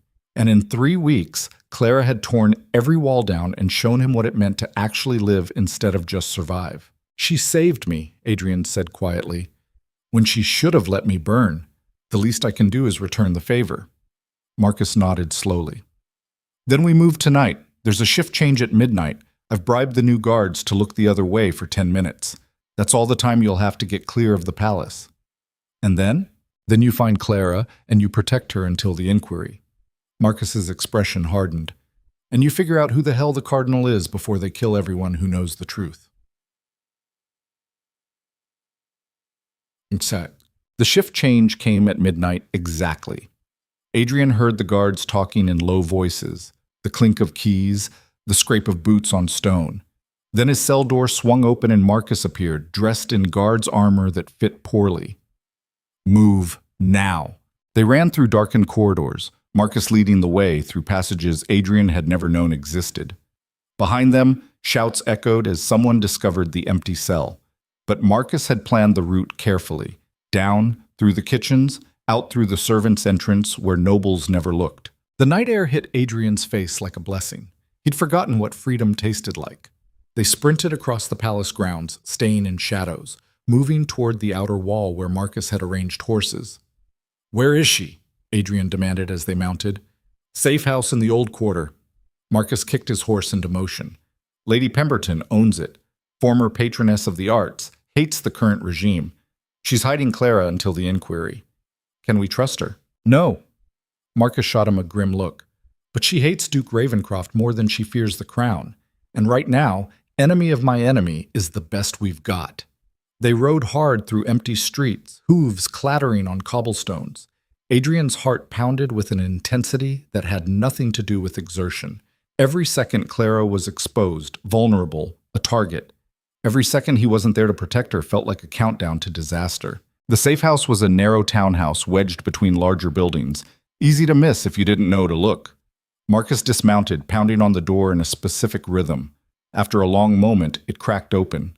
Lady Pemberton's face appeared, sharp-eyed despite the late hour. You're early. Plans changed. Marcus pushed inside, Adrian right behind him. Where is she? Upstairs. Second door on the left. Lady Pemberton's gaze flicked to Adrian. She's not going to be happy to see you. I don't care if she's happy. Adrian took the stairs 3 at a time. I care if she's alive. He burst through the door without knocking. Clara was sitting by the window, a bandage wrapped around her left forearm, her face pale in the moonlight. She spun at the sound, and her eyes went wide. Adrian, what are you? How did you? I escaped. Adrian crossed the room in 2 strides, his hands hovering over her shoulders, not quite touching. Are you all right? Marcus said someone attacked you. I'm fine. Clara pulled away, putting distance between them. Her voice was cold in a way that cut deeper than any blade. What are you doing here? Protecting you. Someone's trying to kill you, Clara. The Cardinal, Whitfield's superior, is still out there, and they won't stop until you're dead, so you broke out of prison. Clara's laugh was bitter. That's brilliant, Adrian. Now you're a fugitive on top of everything else. How exactly does that help? It helps because I'm not letting you die. Adrian heard the desperation in his own voice. I don't care what it costs me. I don't care if the crown hunts me for the rest of my life. You're not facing this alone. I am alone. Clara's eyes filled with tears. You made sure of that when you tried to frame me for treason, when you chose your legacy over the truth, over me. The words were a whip across raw flesh. Adrian absorbed them because he deserved every lash. You're right. I was a coward. I let fear turn me into exactly the kind of monster I spent years pretending not to be. And I don't expect forgiveness. But Clara, please, let me do this one thing. Let me keep you safe until the inquiry. Why should I trust you? Because I have nothing left to lose. Adrian took a step closer, and this time she didn't retreat. No title, no wealth, no reputation, nothing except the knowledge that I destroyed the best thing that ever happened to me. You don't have to forgive me. You don't even have to look at me. But let me stand between you and whoever wants you dead. Clara stared at him, and Adrian saw the war playing out in her eyes. Logic against emotion. Self-preservation against the stubborn hope that people could change. Finally, she nodded once, sharply. Fine. Until the inquiry. Then you disappear and I never see you again. Agreed. The word tasted like ash, but Adrian forced it out. A crash from downstairs shattered the moment. Marcus's voice shouted something unintelligible, followed by the unmistakable sound of steel on steel. Adrian grabbed Clara's hand, pulling her away from the window just as an arrow shattered through the glass, embedding itself in the wall where her head had been. They found us. Adrian shoved Clara toward the door. Move! They burst into the hallway as armed men flooded up the stairs. Not palace guards. These wore no uniforms, no identifying marks. Hired killers. Professional and efficient. Adrian grabbed a candlestick from a side table, the only weapon available, and swung it at the first man through. The impact jarred his arm, but the attacker went down hard. This way! Marcus appeared at the end of the hall, his sword red with blood. There's a back exit through the cellar! They ran, Clara between them, as the safe house erupted into chaos. Lady Pemberton was screaming somewhere below. Steel clashed against steel. The smell of smoke began to curl up the stairs. Someone had set a fire. Adrian's mind worked frantically as they descended into the cellar. This wasn't random. Whoever the Cardinal was, they had resources. Intelligence. They'd tracked Clara to a location only a handful of people knew about, then sent a kill squad to finish the job. Which meant the traitor was someone with access to the highest levels of court planning. The cellar was dank and low-ceilinged, filled with wine racks and forgotten furniture. Marcus led them to what looked like a solid wall but was actually a hidden door. He wrenched it open, revealing a tunnel that smelled like sewage and rot. This leads to the merchant quarter. Marcus's face was grim. Get Clara out of the city. There's a coaching inn called the Rusty Anchor. The proprietor owes me money. He'll give you horses and supplies. What about you? Adrian demanded. Someone has to slow them down. Marcus grabbed Adrian's shoulder. And someone has to figure out who the Cardinal is. I'll go back to the palace. Use my arrest as cover to access restricted files. Find out who's been pulling the strings. They'll kill you. Probably. Marcus smiled, and it was the saddest thing Adrian had ever seen. But I've been dead for 6 years anyway, living with what I helped create. This is the first time I've felt alive since your father roped me into this mess.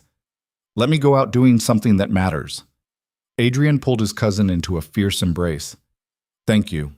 For everything. Protect her.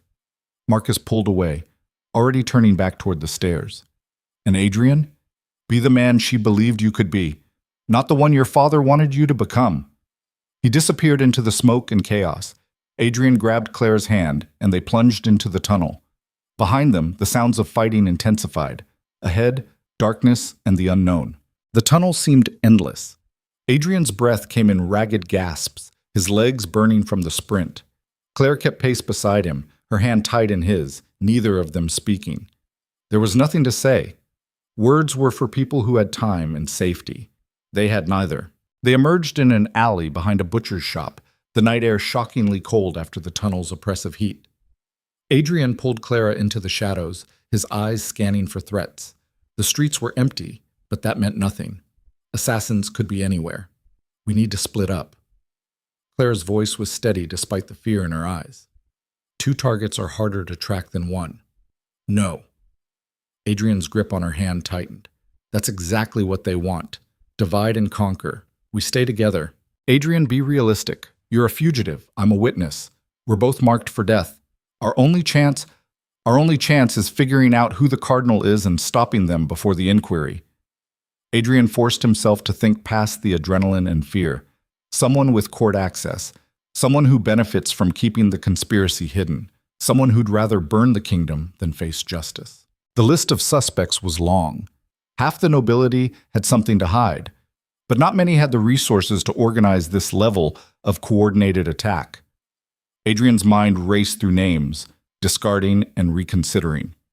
Then it hit him. A connection he'd missed. A pattern so obvious he'd looked right past it. The inquiry, Adrian said slowly. Who's presiding over it? Chief Justice Thornberry. Clara's brow furrowed. Why? Because he's the one person who could manipulate the entire process. Adrian felt the pieces clicking into place. Control which evidence gets presented. Decide which witnesses testify. Steer the investigation away from certain names while destroying others. You think Thornberry is the cardinal? I think he's the only one who makes sense. Adrian started moving, pulling Clara with him. Whitfield was the operational leader, but someone had to provide legal cover. Someone who could make inconvenient evidence disappear. Someone with the authority to order executions without oversight. Clara's face went pale. If you're right, the inquiry is a trap. They're going to use it to eliminate everyone who knows the truth, all in one place. Exactly. Which means we have to expose him first, before he can orchestrate a massacre disguised as justice. How? Clara's voice rose slightly. We're fugitives, Adrian. We have no proof, no allies, no way to reach the king without being killed. We have something better. Adrian stopped at the edge of an intersection, peering around the corner. We have nothing left to lose. And that makes us more dangerous than any army. He looked at Clara, really looked at her, and saw his own desperation reflected in her eyes. They were 2 people who'd lost everything except each other. 2 people who'd been broken and betrayed and pushed past every limit. 2 people who'd discovered that sometimes the only way out was straight through the fire. What are you thinking? Clara whispered. I'm thinking we stop running. Adrian's voice hardened with resolve. I'm thinking we go to the inquiry tomorrow. Walk right into Thornberry's trap. And we turn it against him in front of the entire kingdom. That's suicide. Maybe. Adrian managed a grim smile. But I've been dead inside for 6 years. At least this way I'll die for something that matters. Clara stared at him. Then, slowly, she nodded. If we're doing this, we do it right. We need evidence. Proof that Thornberry is the cardinal. I know where to find it. Adrian's mind was racing now. Plans forming and discarding and reforming. The Hall of Records. Where all court documents are kept. If Thornberry's been manipulating legal proceedings, there'll be a trail. Orders issued. Cases dismissed. Payments authorized. We just have to find it before dawn. The Hall of Records is inside the palace. Clara's voice was flat. The place crawling with guards looking for you. Then we better be convincing. Adrian took her hand again. Are you with me for this last insane gamble? Clara looked at their joined hands, then at his face, then at the dark streets around them where death waited in every shadow. And Adrian saw the moment she made her choice. Not the safe choice. Not the smart choice. but the only choice that let her look at herself in the mirror. I'm with you. Her voice was steady as stone, until the end. The Hall of Records sat in the oldest part of the palace, a massive stone building that predated the current dynasty. Adrian and Clara approached it from the east, using service corridors and forgotten passages that Adrian had memorized during his years at court. The guards were doubled tonight, nervous after his escape, but their attention was focused outward. No one expected a fugitive to break back in. How do we get past them? Clara whispered. We don't. Adrian pulled off his ragged shirt, revealing the old scars on his back, marks from his father's discipline that he'd hidden for years. Then he grabbed Clara and pushed her ahead of him, his grip tight enough to bruise. Walk. Now. His voice was harsh, loud enough to carry. Clara caught on immediately. She stumbled forward, crying out in pain that sounded genuine. The guards turned, hands going to their weapons, then froze when they recognized Adrian. Duke Blackthorn? The captain's voice was uncertain. Found the traitor trying to escape through the wine cellars. Adrian's voice was cold authority, every inch the Winter Duke despite his disheveled appearance, taking her to the interrogation rooms per the king's orders. Anyone who stops me will answer to his majesty personally. But sir, you're under arrest, and I'm following royal commands. Adrian's eyes were ice. Are you suggesting the king's authority doesn't supersede your orders? The guards exchanged uncertain looks. Adrian held his breath. This gambit only worked because people still saw him as powerful, still heard Duke in his voice even though he had no title, still responded to 6 years of conditioned fear. The captain stepped aside. Make it quick, your grace. They passed through, Clara still playing the captive, Adrian maintaining the iron grip. Behind them, the guards muttered nervously but didn't follow. The moment they were around the corner, Adrian released her. You're terrifyingly good at that, Clara rubbed her arm. I learned from my father. Adrian's voice was flat. He taught me that power is performance. If you act like you're in charge, people assume you are. It's all theater. They moved deeper into the hall, past rows of shelves holding centuries of legal documents. The air smelled like old paper and dust. Somewhere in this labyrinth was the evidence that would prove Thornberry's guilt. They just had to find it before dawn. What are we looking for? Clara began scanning shelves. Financial authorizations. Adrian pulled down a heavy ledger. Case dismissals. Anything with Thornberry's signature that doesn't match the official court calendar. They worked in silence, the only sound the rustle of paper and their ragged breathing. Minutes ticked past. Adrian's hands shook with exhaustion and adrenaline. They were so close to answers, so close to justice, so close to... Here! Clara's voice cut through the silence. Adrian, look at this. She held up a document with trembling hands. It was a financial authorization signed by Thornberry, dated 3 days before Whitfield's arrest. Payment to a mercenary company called the Iron Crows. The same company, Adrian realized with cold certainty, that had attacked the safe house tonight. That's it. Adrian grabbed the paper. That's the proof we need. Thornberry hired the assassins. He's been covering up the conspiracy while eliminating witnesses. He's the cardinal. There's more. Clara pulled out another file. Look at these case records. Every investigation into noble corruption for the past 6 years. All dismissed or redirected. Always on Thornberry's authority, always with some legal technicality that doesn't quite make sense. Adrian felt rage and triumph warring in his chest. They had him. The evidence was damning. All they had to do was survive until the inquiry and present it publicly where Thornberry couldn't suppress it. A slow clap echoed through the hall. Adrian spun, pulling Clara behind him. Chief Justice Thornberry emerged from between the shelves, flanked by 6 armed men. The old judge's face was calm, almost amused. Remarkable. Thornberry's voice was cultured, refined. I didn't think you'd figure it out, Blackthorn. You were always good at seeing patterns, but I gave you credit for more self-preservation than this. You're under arrest. Adrian's voice was steady despite the fear coursing through him. For conspiracy, murder, and treason against the crown. Am I? Thornberry tilted his head. And who exactly is going to arrest me? You're a fugitive. She's a servant. You have no authority, no allies, and in about 30 seconds you'll have no lives. The armed men raised crossbows, 6 weapons trained on 2 unarmed targets. The math was brutal and simple. Adrian looked at Clara. Her face was pale but determined. They'd come so far, sacrificed so much, and it was going to end here, in a dusty hall of forgotten records, with truth dying in the darkness, unless they refused to let it end. If you kill us, the truth comes out anyway. Adrian kept his voice level. Marcus knows. Lady Pemberton knows. You can't silence everyone, can't I? Thornbury smiled.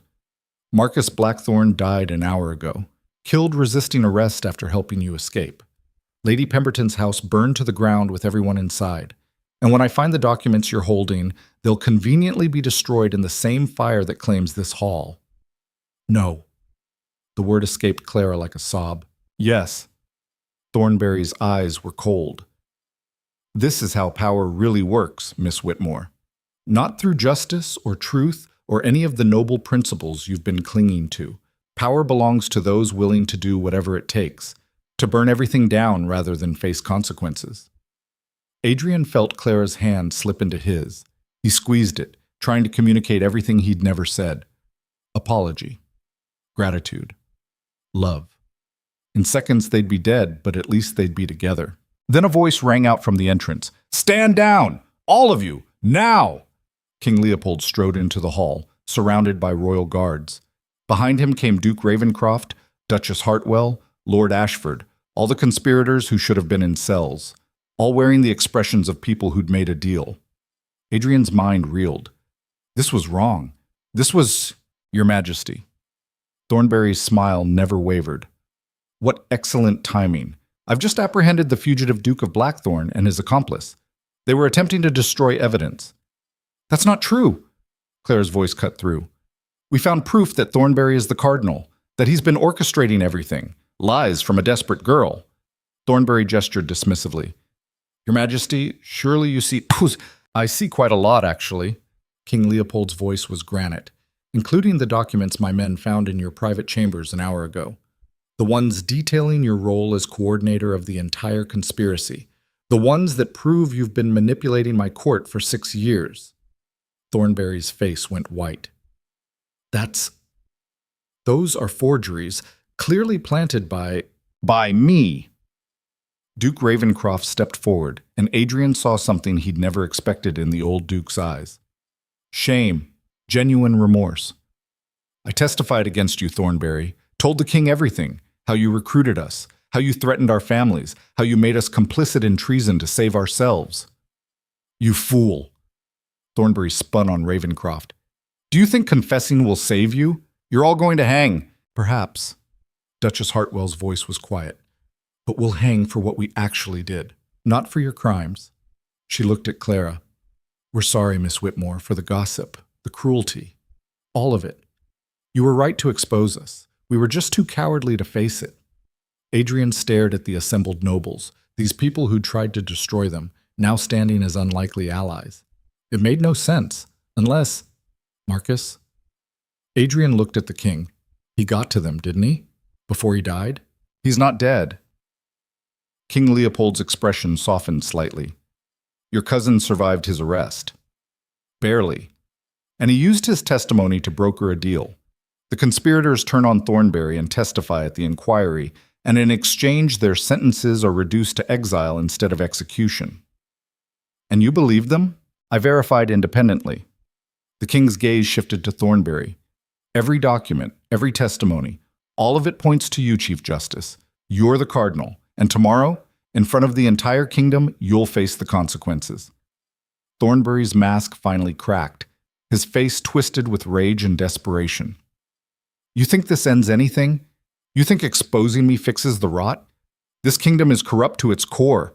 I was just the one honest enough to profit from it. Perhaps. King Leopold gestured to his guards. Take him, and prepare the grand hall for tomorrow's inquiry. It's time the kingdom saw what happens when power corrupts absolutely. The guards moved forward. Thornbury backed away, and Adrian saw the calculation in his eyes. The desperate weighing of terrible options. Then the Chief Justice grabbed a dagger from the nearest guard's belt and lunged. Not at the king, not at his captors, at Clara. Because killing the star witness was his last chance. His final play to throw the inquiry into chaos and maybe, possibly, escape in the confusion. Adrian saw it happening in crystallized slow motion, Thornberry's blade flashing in torchlight, Clara's eyes going wide. The distance between them, 10 feet, impossible to cross in time. The guards too far away.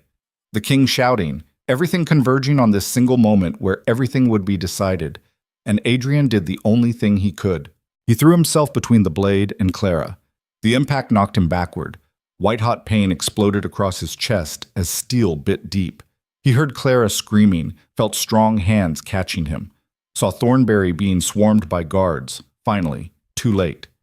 Adrian collapsed in Clara's arms, her face hovering above his, tears streaming down her cheeks. He tried to speak, but blood filled his mouth. The hall was spinning. Voices shouted orders he couldn't process. Stay with me. Clara's voice cut through the chaos. Adrian, stay with me. Please. He wanted to. God, he wanted to. But the darkness was closing in, soft and seductive. And his last thought before the world went black was that at least he'd done one thing right. At least he'd saved her. Adrian woke to the smell of lavender and clean linen. For a moment he thought he was dead, that this was whatever came after, peaceful and soft and nothing like he deserved. Then pain screamed through his chest, and he knew with brutal certainty that he was still alive. His eyes opened to a ceiling he didn't recognize. Sunlight streamed through tall windows, warm and golden. He tried to move, and agony lanced through his torso, forcing a gasp from his lips. Don't!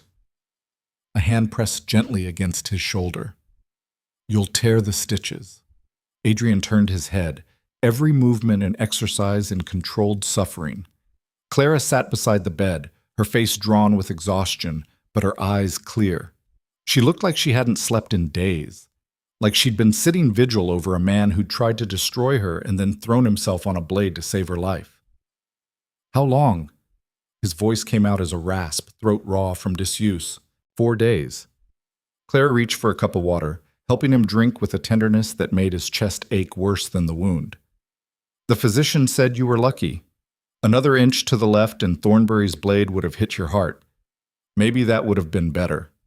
Adrian's laugh turned into a cough that sent fresh pain radiating through his body. At least then I wouldn't have to live with what I've done. Clara's expression hardened. Don't you dare play martyr now. You're alive, Adrian. That means you have to deal with the consequences instead of taking the coward's way out through death or self-pity. The words were brutal and exactly what he needed to hear. Adrian closed his eyes, letting the truth settle over him. He was alive. Clara was alive. And somewhere out there, a kingdom waited to learn what justice actually looked like when it wasn't corrupted by fear and ambition. Thornberry? In the dungeons. Awaiting trial. Clara's voice was flat. The inquiry happened 2 days ago, without you there to testify. Adrian felt his stomach drop. The inquiry was supposed to be his chance to make things right, to stand before the kingdom and tell the truth no matter what it cost. And he'd missed it because he was unconscious in a bed, paying for heroism with consciousness. What happened? I testified. Clara's hands twisted in her lap. Told them everything. How we uncovered the conspiracy. How your father was involved. How you tried to protect his legacy by framing me, then came to your senses and helped expose the real traitor. Every ugly truth we'd been trying to hide. And they listened. Clara looked up, and Adrian saw tears gathering in her gray eyes. Duke Ravencroft testified. Duchess Hartwell. Lord Ashford. Even Marcus from his sickbed.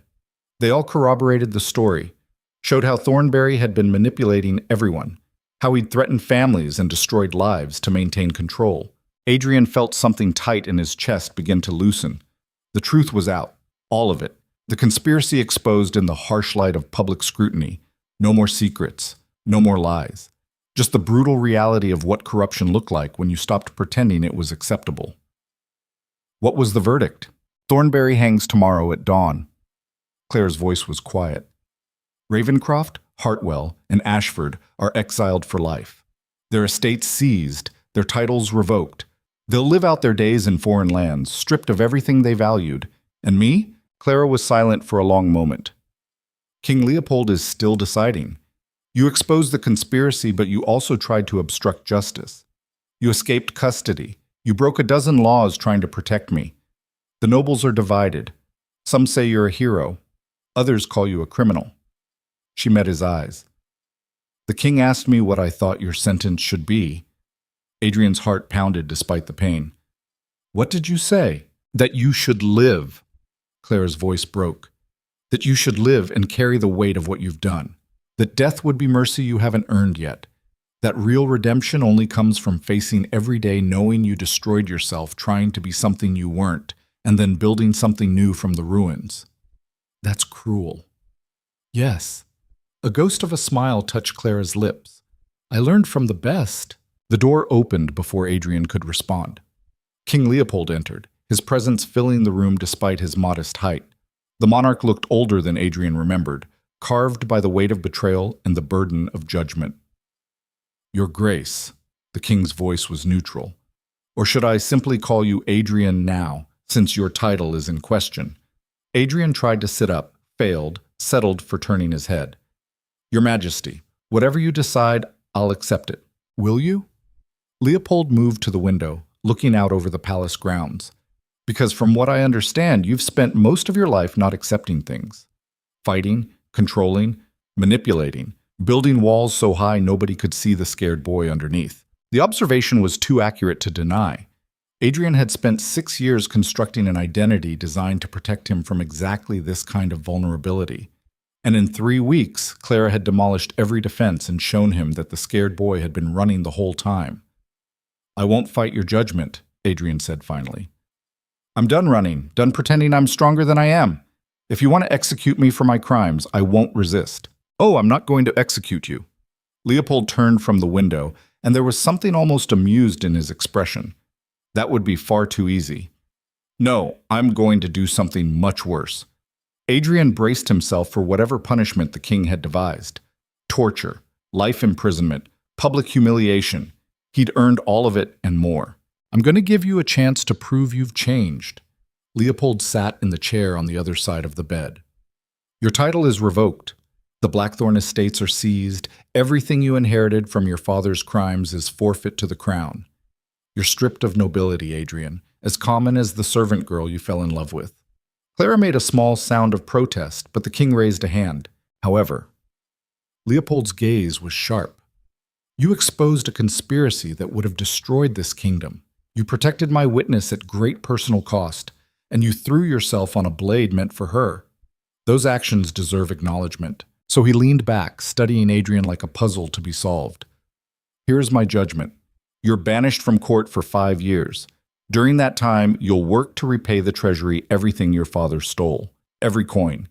Clara will oversee the accounting, since she's proven herself more trustworthy than most of my advisors." Adrian's mind reeled. This was worse than execution. This was being forced to live with his shame while rebuilding from nothing. This was 5 years of hard labor and harder truths. This was exactly what Clara had recommended. "After 5 years," Leopold continued, "if you've fulfilled your debt, and if Clara testifies that you've proven yourself worthy, I'll consider restoring a portion of your holdings. Not the duchy, that's gone forever, but enough land to rebuild. To start over as something other than the Winter Duke." The king stood, moving toward the door. "You wanted power, Adrian. You got it, and it ate you alive from the inside.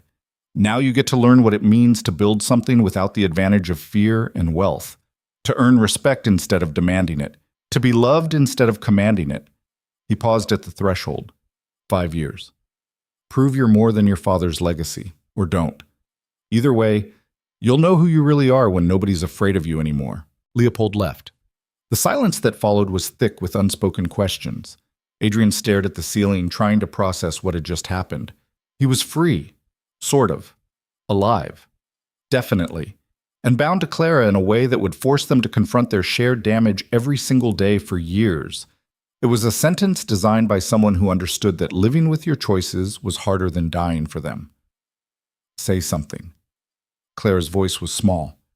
"Tell me what you're thinking." Adrian turned his head to look at her. Really look at her. The woman who'd stood in front of a furious lord to protect a child. Who'd risked everything to expose corruption. Who'd defended him even after he tried to frame her. Who'd sat beside his bed for 4 days while he hovered between life and death. The woman he loved with an intensity that terrified him. "I'm thinking that 5 years isn't enough time to make up for what I did to you. that a lifetime wouldn't be enough. But I'm thinking I want to try anyway. Clara's eyes filled with tears. I'm not asking for perfection, Adrian. I'm asking for honesty, for effort, for you to stop running from yourself long enough to figure out who you are without the title and the fear and the walls. I don't know who that is. Adrian's voice cracked. I've been the Duke for so long, been cold and calculating and alone. I don't know how to be anything else. Then we'll figure it out together. Clara took his hand, her fingers warm against his. I don't forgive you yet. I might not forgive you for years, but I'm willing to stand beside you while you do the work. While you learn what it means to be human instead of a symbol. Adrian squeezed her hand, tears sliding down his temples. Why? After everything I did, why would you do that? Because I saw who you could be before you buried him under duty and fear. Clara's smile was sad and hopeful and heartbreaking. And I think that person is worth saving, even if he doesn't believe it yet. So, the inquiry's aftermath rippled through the kingdom like an earthquake. Within a week, half the noble families in the capital were scrambling to prove they hadn't been involved. Ancient alliances crumbled. New ones formed. The social order that had seemed eternal revealed itself as fragile as gossamer. Adrian watched it all from the small cottage at the edge of the city where Clara had insisted they live. No servants, no luxury, just 2 rooms and a garden that needed tending and a life that required building from scratch. It was the hardest thing he'd ever done. His body healed slowly. The wound Thornberry had inflicted left a scar that ran from collarbone to sternum, a permanent reminder of the price of redemption. But the physical pain was nothing compared to the work of rebuilding himself from the inside out. Marcus visited when he was strong enough to travel, his own injuries making him move like an old man despite being barely 30. They sat in the garden on a cool autumn afternoon, 2 former nobles stripped of everything except their shared guilt. I testified at your trial. Marcus's voice was rough. Told them you saved my life when you could have left me to die in that safe house fire. You testified at mine too. Adrian studied his cousin's face, seeing new lines etched by suffering. We're even. We'll never be even. Marcus laughed bitterly. I helped perpetuate treason for 6 years, stood by while your father corrupted himself and everyone around him. I'm as guilty as any of them, but you chose to stop. Adrian's voice was quiet. That has to count for something. Does it? Marcus met his eyes. Or is that just what we tell ourselves so we can sleep at night? Adrian didn't have an answer. Redemption wasn't a clean transaction where good deeds canceled out bad ones. It was messier than that. Harder. It was waking up every morning knowing what you'd done and choosing to be better anyway. Choosing it over and over until maybe, someday, the choosing became natural instead of an act of will. The king gave me the same deal he gave you. Marcus pulled out a document. 5 years of labor, repaying what I helped steal, proving I'm more than my worst choices. Will you do it? I don't know. Marcus folded the paper carefully. Part of me wants to run, disappear into some foreign country where nobody knows my name, start over completely. But that's still running, isn't it? Marcus's smile was self-deprecating. And I'm tired of being a coward, even if facing this destroys me. Adrian understood. Sometimes the bravest thing you could do was stand still and let justice find you. Let consequences catch up. Let the weight of your choices press down until you learn to carry it or broke trying. They sat in silence as the sun began to set, 2 men who'd lost everything trying to figure out what came next. Clara found Adrian in the garden 2 hours later, staring at nothing. She'd been at the market, her arms full of vegetables and bread, her dress simple and practical. She looked more beautiful than any noble woman in silk. You're brooding again. She set down her basket. I can tell because you get this line between your eyebrows when you're overthinking.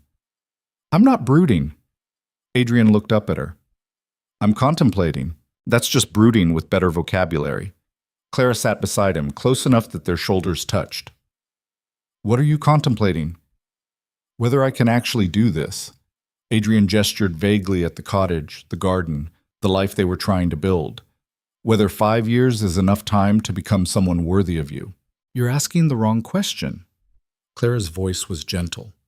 It's not about being worthy of me. It's about being worthy of yourself. About looking in a mirror and recognizing the person looking back.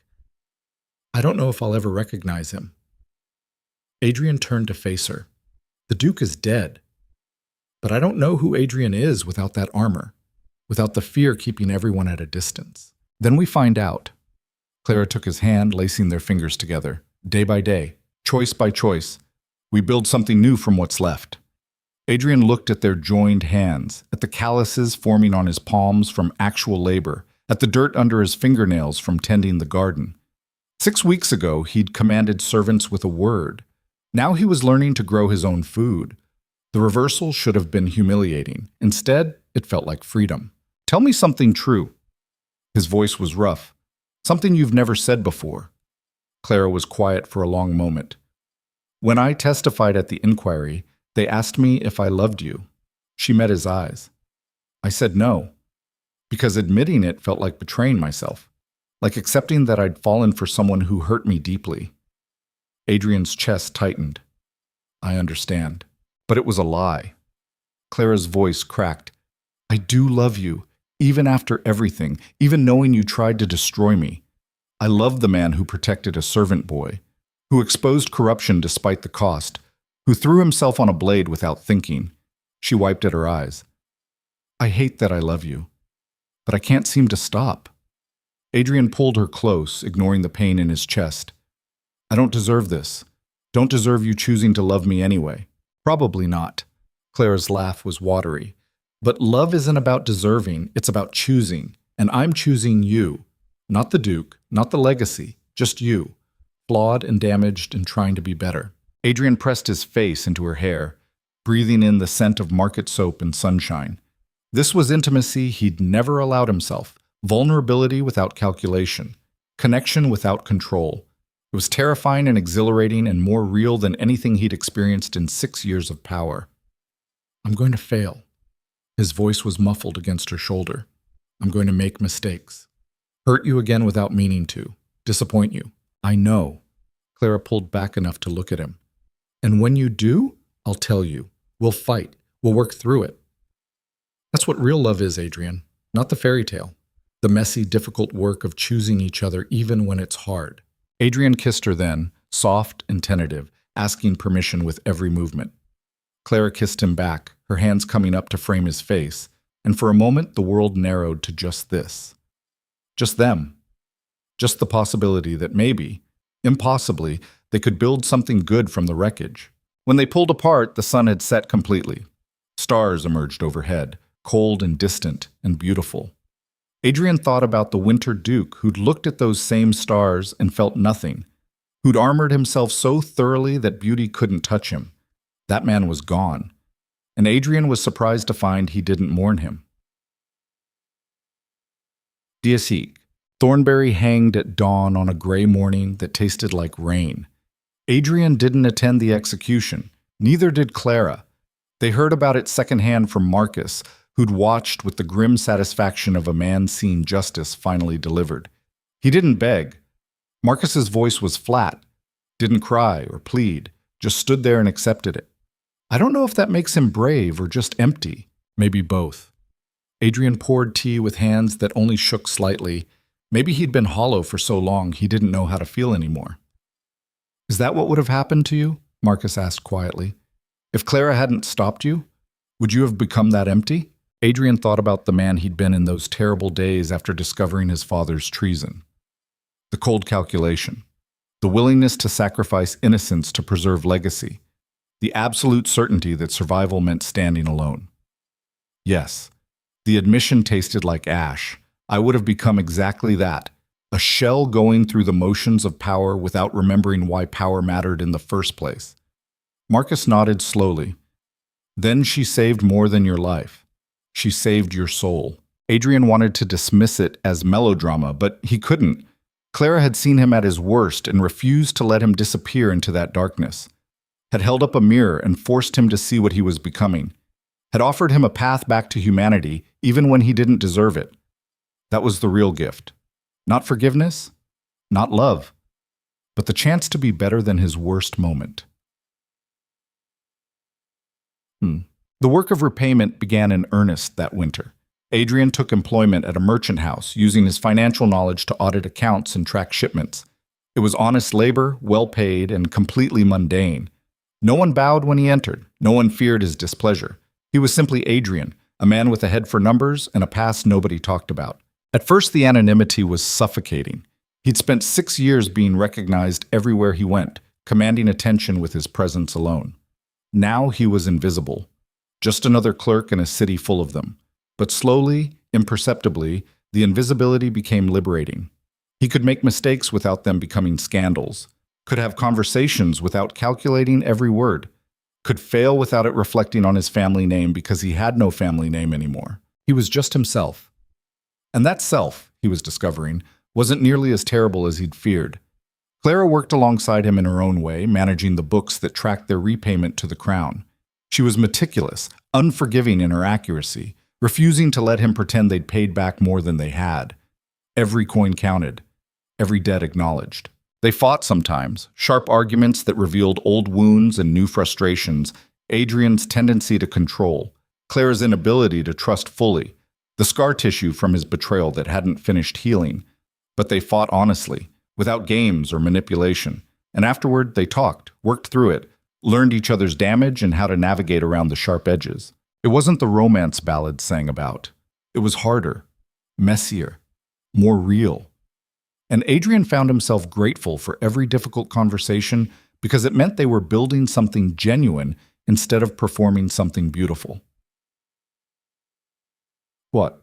Spring arrived with unexpected gentleness.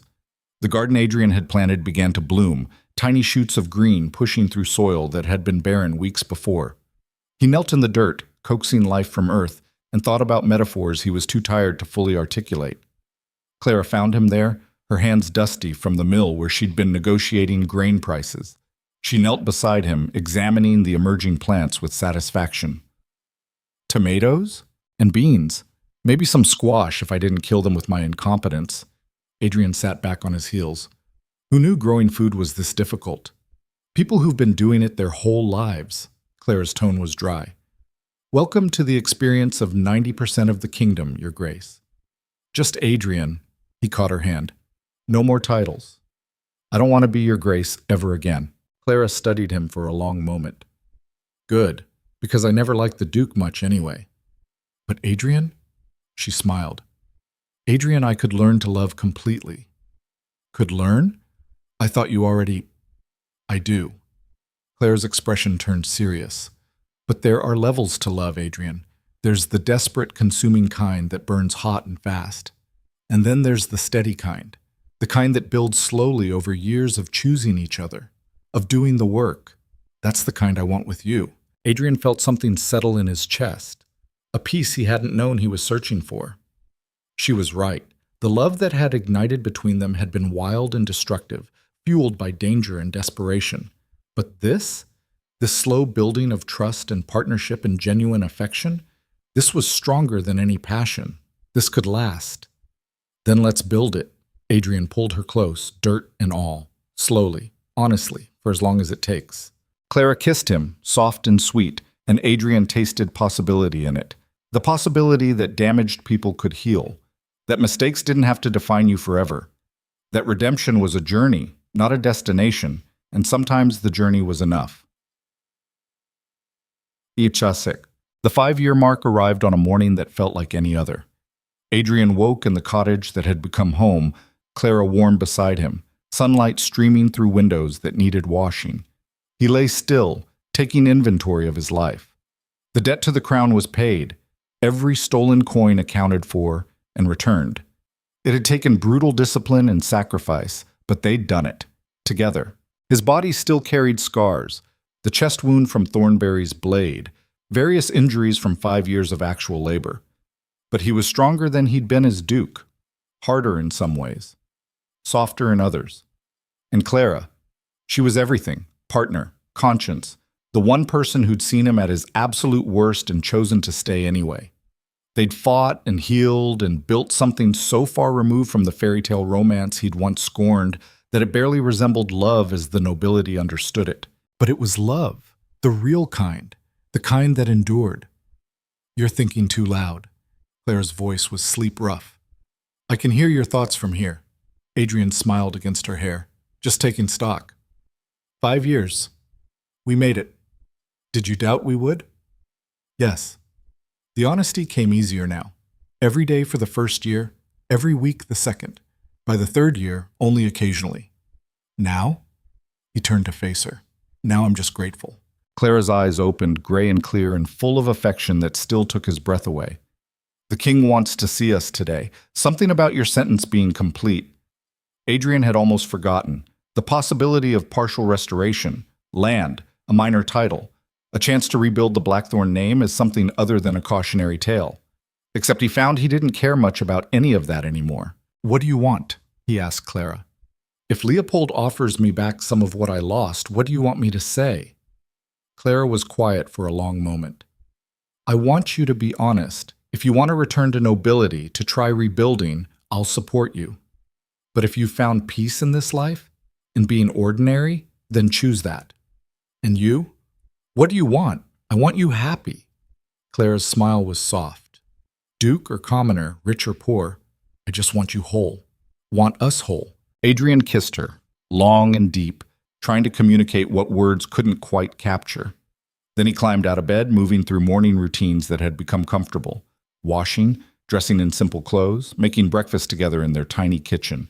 This was his life now, unglamorous, unheroic, just the steady work of living honestly and loving deeply, and he wouldn't trade it for any duchy in the kingdom. King Leopold received them in a private audience chamber, informal and surprisingly warm. The monarch looked older, his hair more gray than Adrian remembered, but his eyes were still sharp. You've completed your sentence. Leopold gestured for them to sit. 5 years, full repayment, and from what my observers tell me, you've been genuinely reformed. No schemes, no manipulation, just honest work. I learned my lesson, Your Majesty. Adrian kept his voice level. Power without conscience destroys everything it touches, including the person wielding it. A hard lesson. The king studied him. One your father never learned. He paused. I've decided to restore some of your holdings. Not the duchy. That's permanently dissolved. But there's an estate in the north, small but profitable, and a minor lordship that comes with it, enough to rebuild, to give your children a future. Adrian felt Clara's hand slip into his. Children. They'd talked about that possibility in abstract terms, but hearing it spoken aloud made it real, made the future feel tangible instead of theoretical. But there's a condition. Leopold's expression turned serious. The estate comes with responsibility for the northern villages. 300 families who need leadership, investment, someone who understands that power is service, not dominion. He leaned forward. Can you be that, Adrian? Can you lead without becoming the Winter Duke again? The question hung in the air. Adrian thought about the man he'd been 6 years ago, cold, isolated, convinced that strength meant standing alone. That man would have taken the offer and immediately begun calculating how to leverage it into greater power. But Adrian wasn't that man anymore. He'd been broken down and rebuilt from materials that couldn't be corrupted by ambition. He'd learned that real strength was admitting weakness, that true power came from connection, not control. I can try.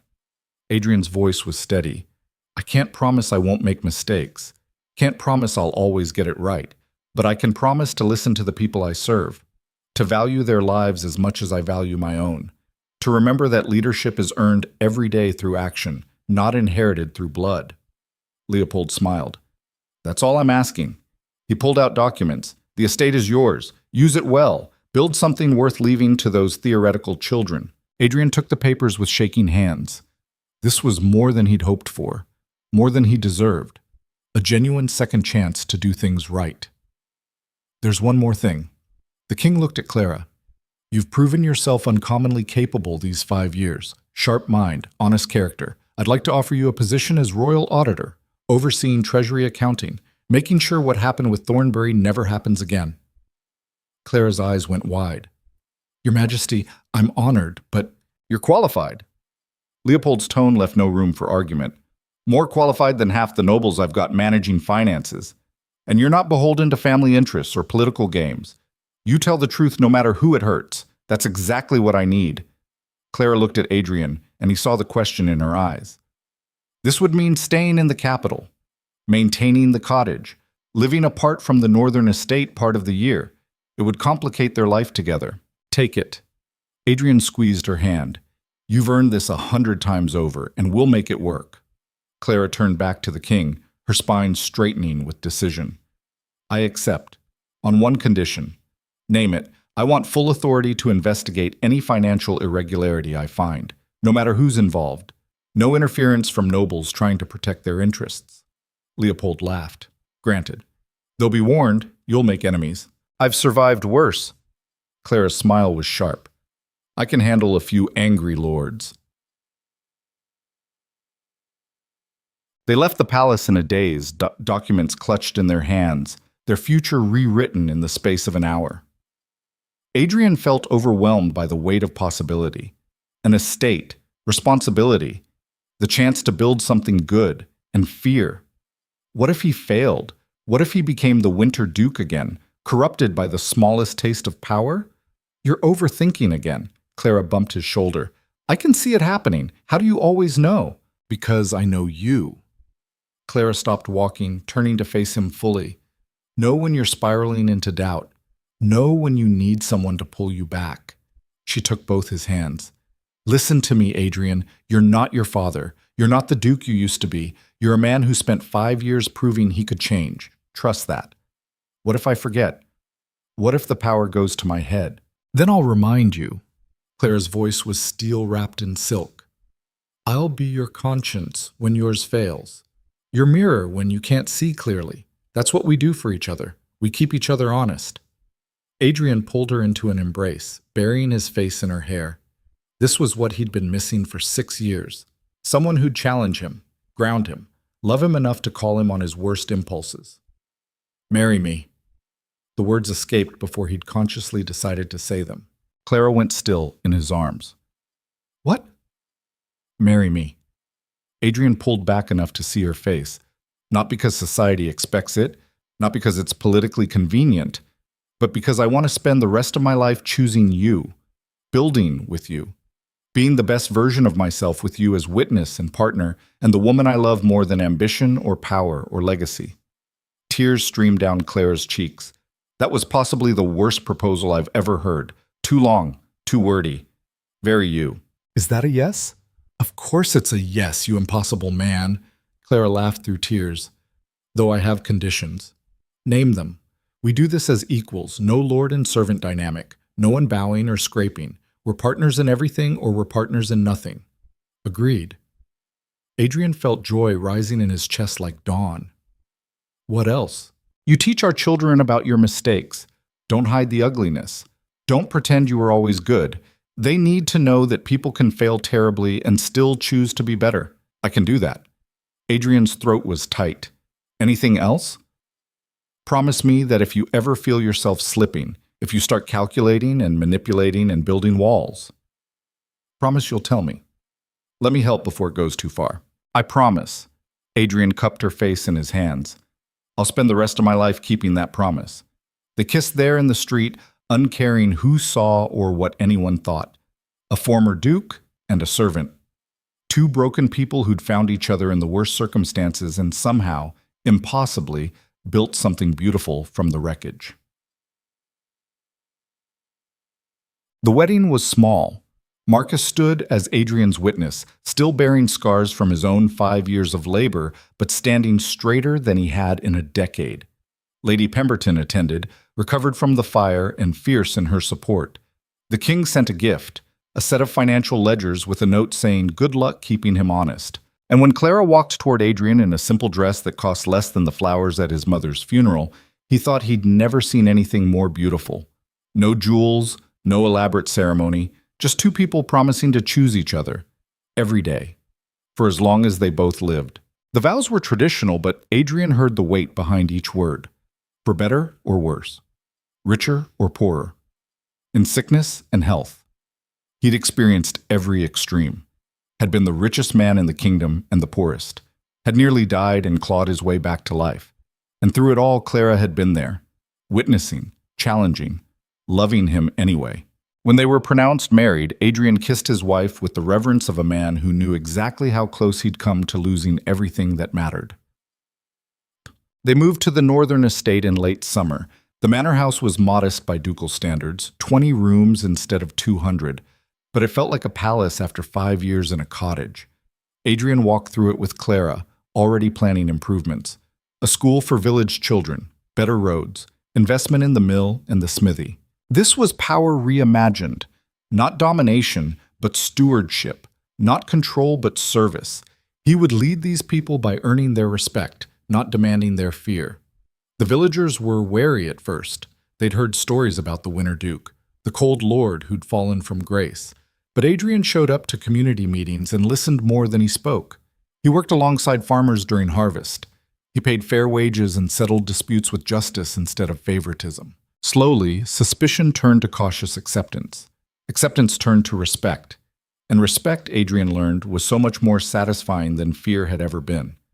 Clara traveled between the estate and the capital, splitting her time between their home and her work as royal auditor. She uncovered embezzlement schemes and corrected accounting errors, and generally terrified corrupt nobles who thought her common birth made her easy to manipulate. She was magnificent, fierce, and uncompromising, and everything Adrian loved about her.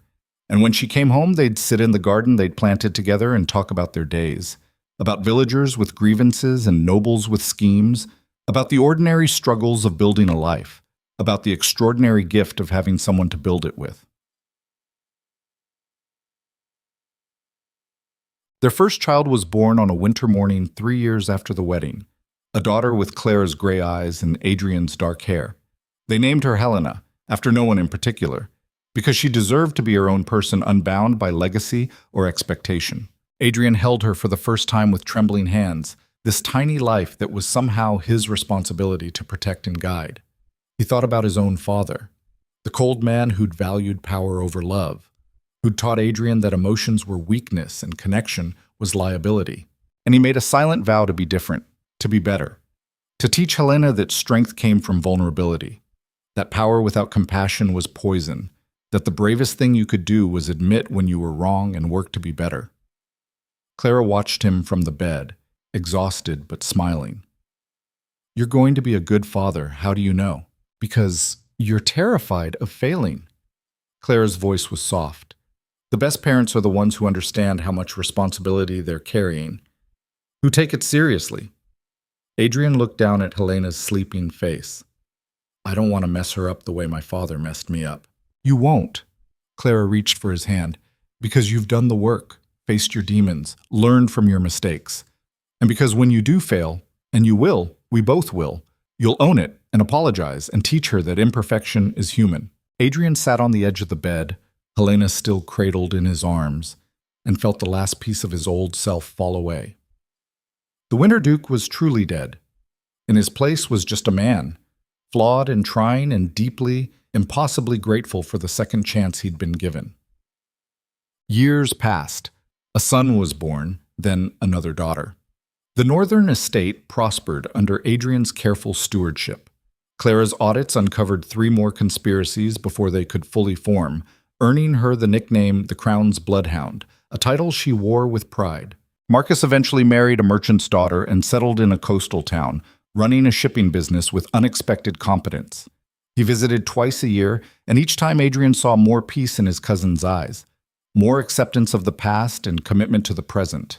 King Leopold died in his sleep at 72, succeeded by a son who'd learned from his father's mistakes. The new king kept Clara on as chief auditor and elevated Adrian to royal advisor on northern affairs. Not because of his bloodline, but because of his demonstrated competence and integrity. The former conspirators faded into obscurity. Ravencroft died in exile. Hartwell lived to 90, bitter until the end. Ashford wrote a memoir confessing everything, hoping for posthumous redemption he'd never sought while alive. And Adrian? He grew older, his hair silvered, lines carved themselves around his eyes, smile lines now, not stress. He woke each morning beside the woman who'd saved him from himself and felt gratitude so profound it was almost prayer. He taught his children about his failures, told them the whole ugly story of how he'd tried to frame an innocent woman to protect a legacy built on corruption, showed them that monsters weren't always obvious. Sometimes they wore the faces of fathers and rulers. Sometimes they hid behind noble intentions and justified evil in the name of preservation. But he also taught them that redemption was possible, that the man who'd committed those sins could change, could be better, that past mistakes didn't have to define your future if you were willing to do the brutal work of transformation. Helena grew into a young woman with her mother's sharp mind and her father's strategic thinking. She became a lawyer, defending the defenseless, carrying forward the lessons of justice her parents had learned so painfully. The boys grew too, different paths, different dreams, but all of them rooted in the understanding that power was responsibility, that leadership was service, that the measure of a person wasn't their worst moment, but their willingness to grow beyond it. Adrian was 53 when he stood in the garden one spring evening, watching sunset paint the sky in shades of gold and crimson. Clara found him there, her hair more silver than dark now, but her eyes still sharp and clear. Brooding again? Reflecting. Adrian pulled her close. There's a difference. If you say so. Clara leaned into him, fitting perfectly against his side. What are you reflecting on? Everything. Adrian gestured vaguely at the estate, the village beyond, the life they'd built. 23 years ago I was the Winter Duke, feared and hated and utterly alone. I thought power was everything, thought isolation was strength. And now? Now I know better. Adrian turned to face her fully. Real power is this, standing here with you, raising children who know how to be good humans, leading a community that actually wants my leadership. He touched her face gently. Real strength is being vulnerable enough to love and be loved. Smiled, the expression lighting up her face in ways that still made his heart stutter. You've come a long way, Adrian Blackthorne. We've come a long way, Adrian corrected. I couldn't have done any of it without you. Without your refusal to let me destroy myself. Without your willingness to see past the monster to the man underneath. You were never a monster. Claire's voice was firm. You were a scared, damaged person who made terrible choices. But you owned them, changed, became someone worthy of the second chance you were given. Adrian pulled her into a kiss that tasted like sunset and possibility. When they broke apart, he rested his forehead against hers. I love you. 3 words he'd said thousands of times, but still felt inadequate. I love you more than I knew it was possible to love someone. Thank you for saving my life. Thank you for building a life worth saving. Claire's eyes were bright with tears. Thank you for proving that people can change, that redemption is real, that love is stronger than fear. They stood there as darkness fell. 2 people who'd been broken and rebuilt, bound together by choice and commitment, and the hard-won knowledge that the best things in life required the most work. In the village below, lights began to glow in windows. Families gathering for evening meals, children laughing. The ordinary magic of people living and loving and choosing hope over despair. Adrian had spent 6 years as the Winter Duke, cold and powerful and absolutely alone. And he'd spent 23 years as simply Adrian, building something far more valuable than any empire, a life of meaning, a love that endured, a legacy worth leaving. And standing there in the garden, with Clara's hand in his and stars emerging overhead, Adrian finally understood what his father had never learned. That the greatest power wasn't commanding kingdoms or amassing wealth or inspiring fear. The greatest power was standing beside someone you loved and choosing them, every single day, for the rest of your life. That was the victory no corruption could steal, the triumph no conspiracy could undermine, the legacy that would outlast every title and every fortune. Love. Honest, hard, real, the kind that required work and sacrifice and brutal honesty, the kind worth dying for. The kind worth living for, the kind that had saved him from the winter in his own heart and taught him what it meant to be human,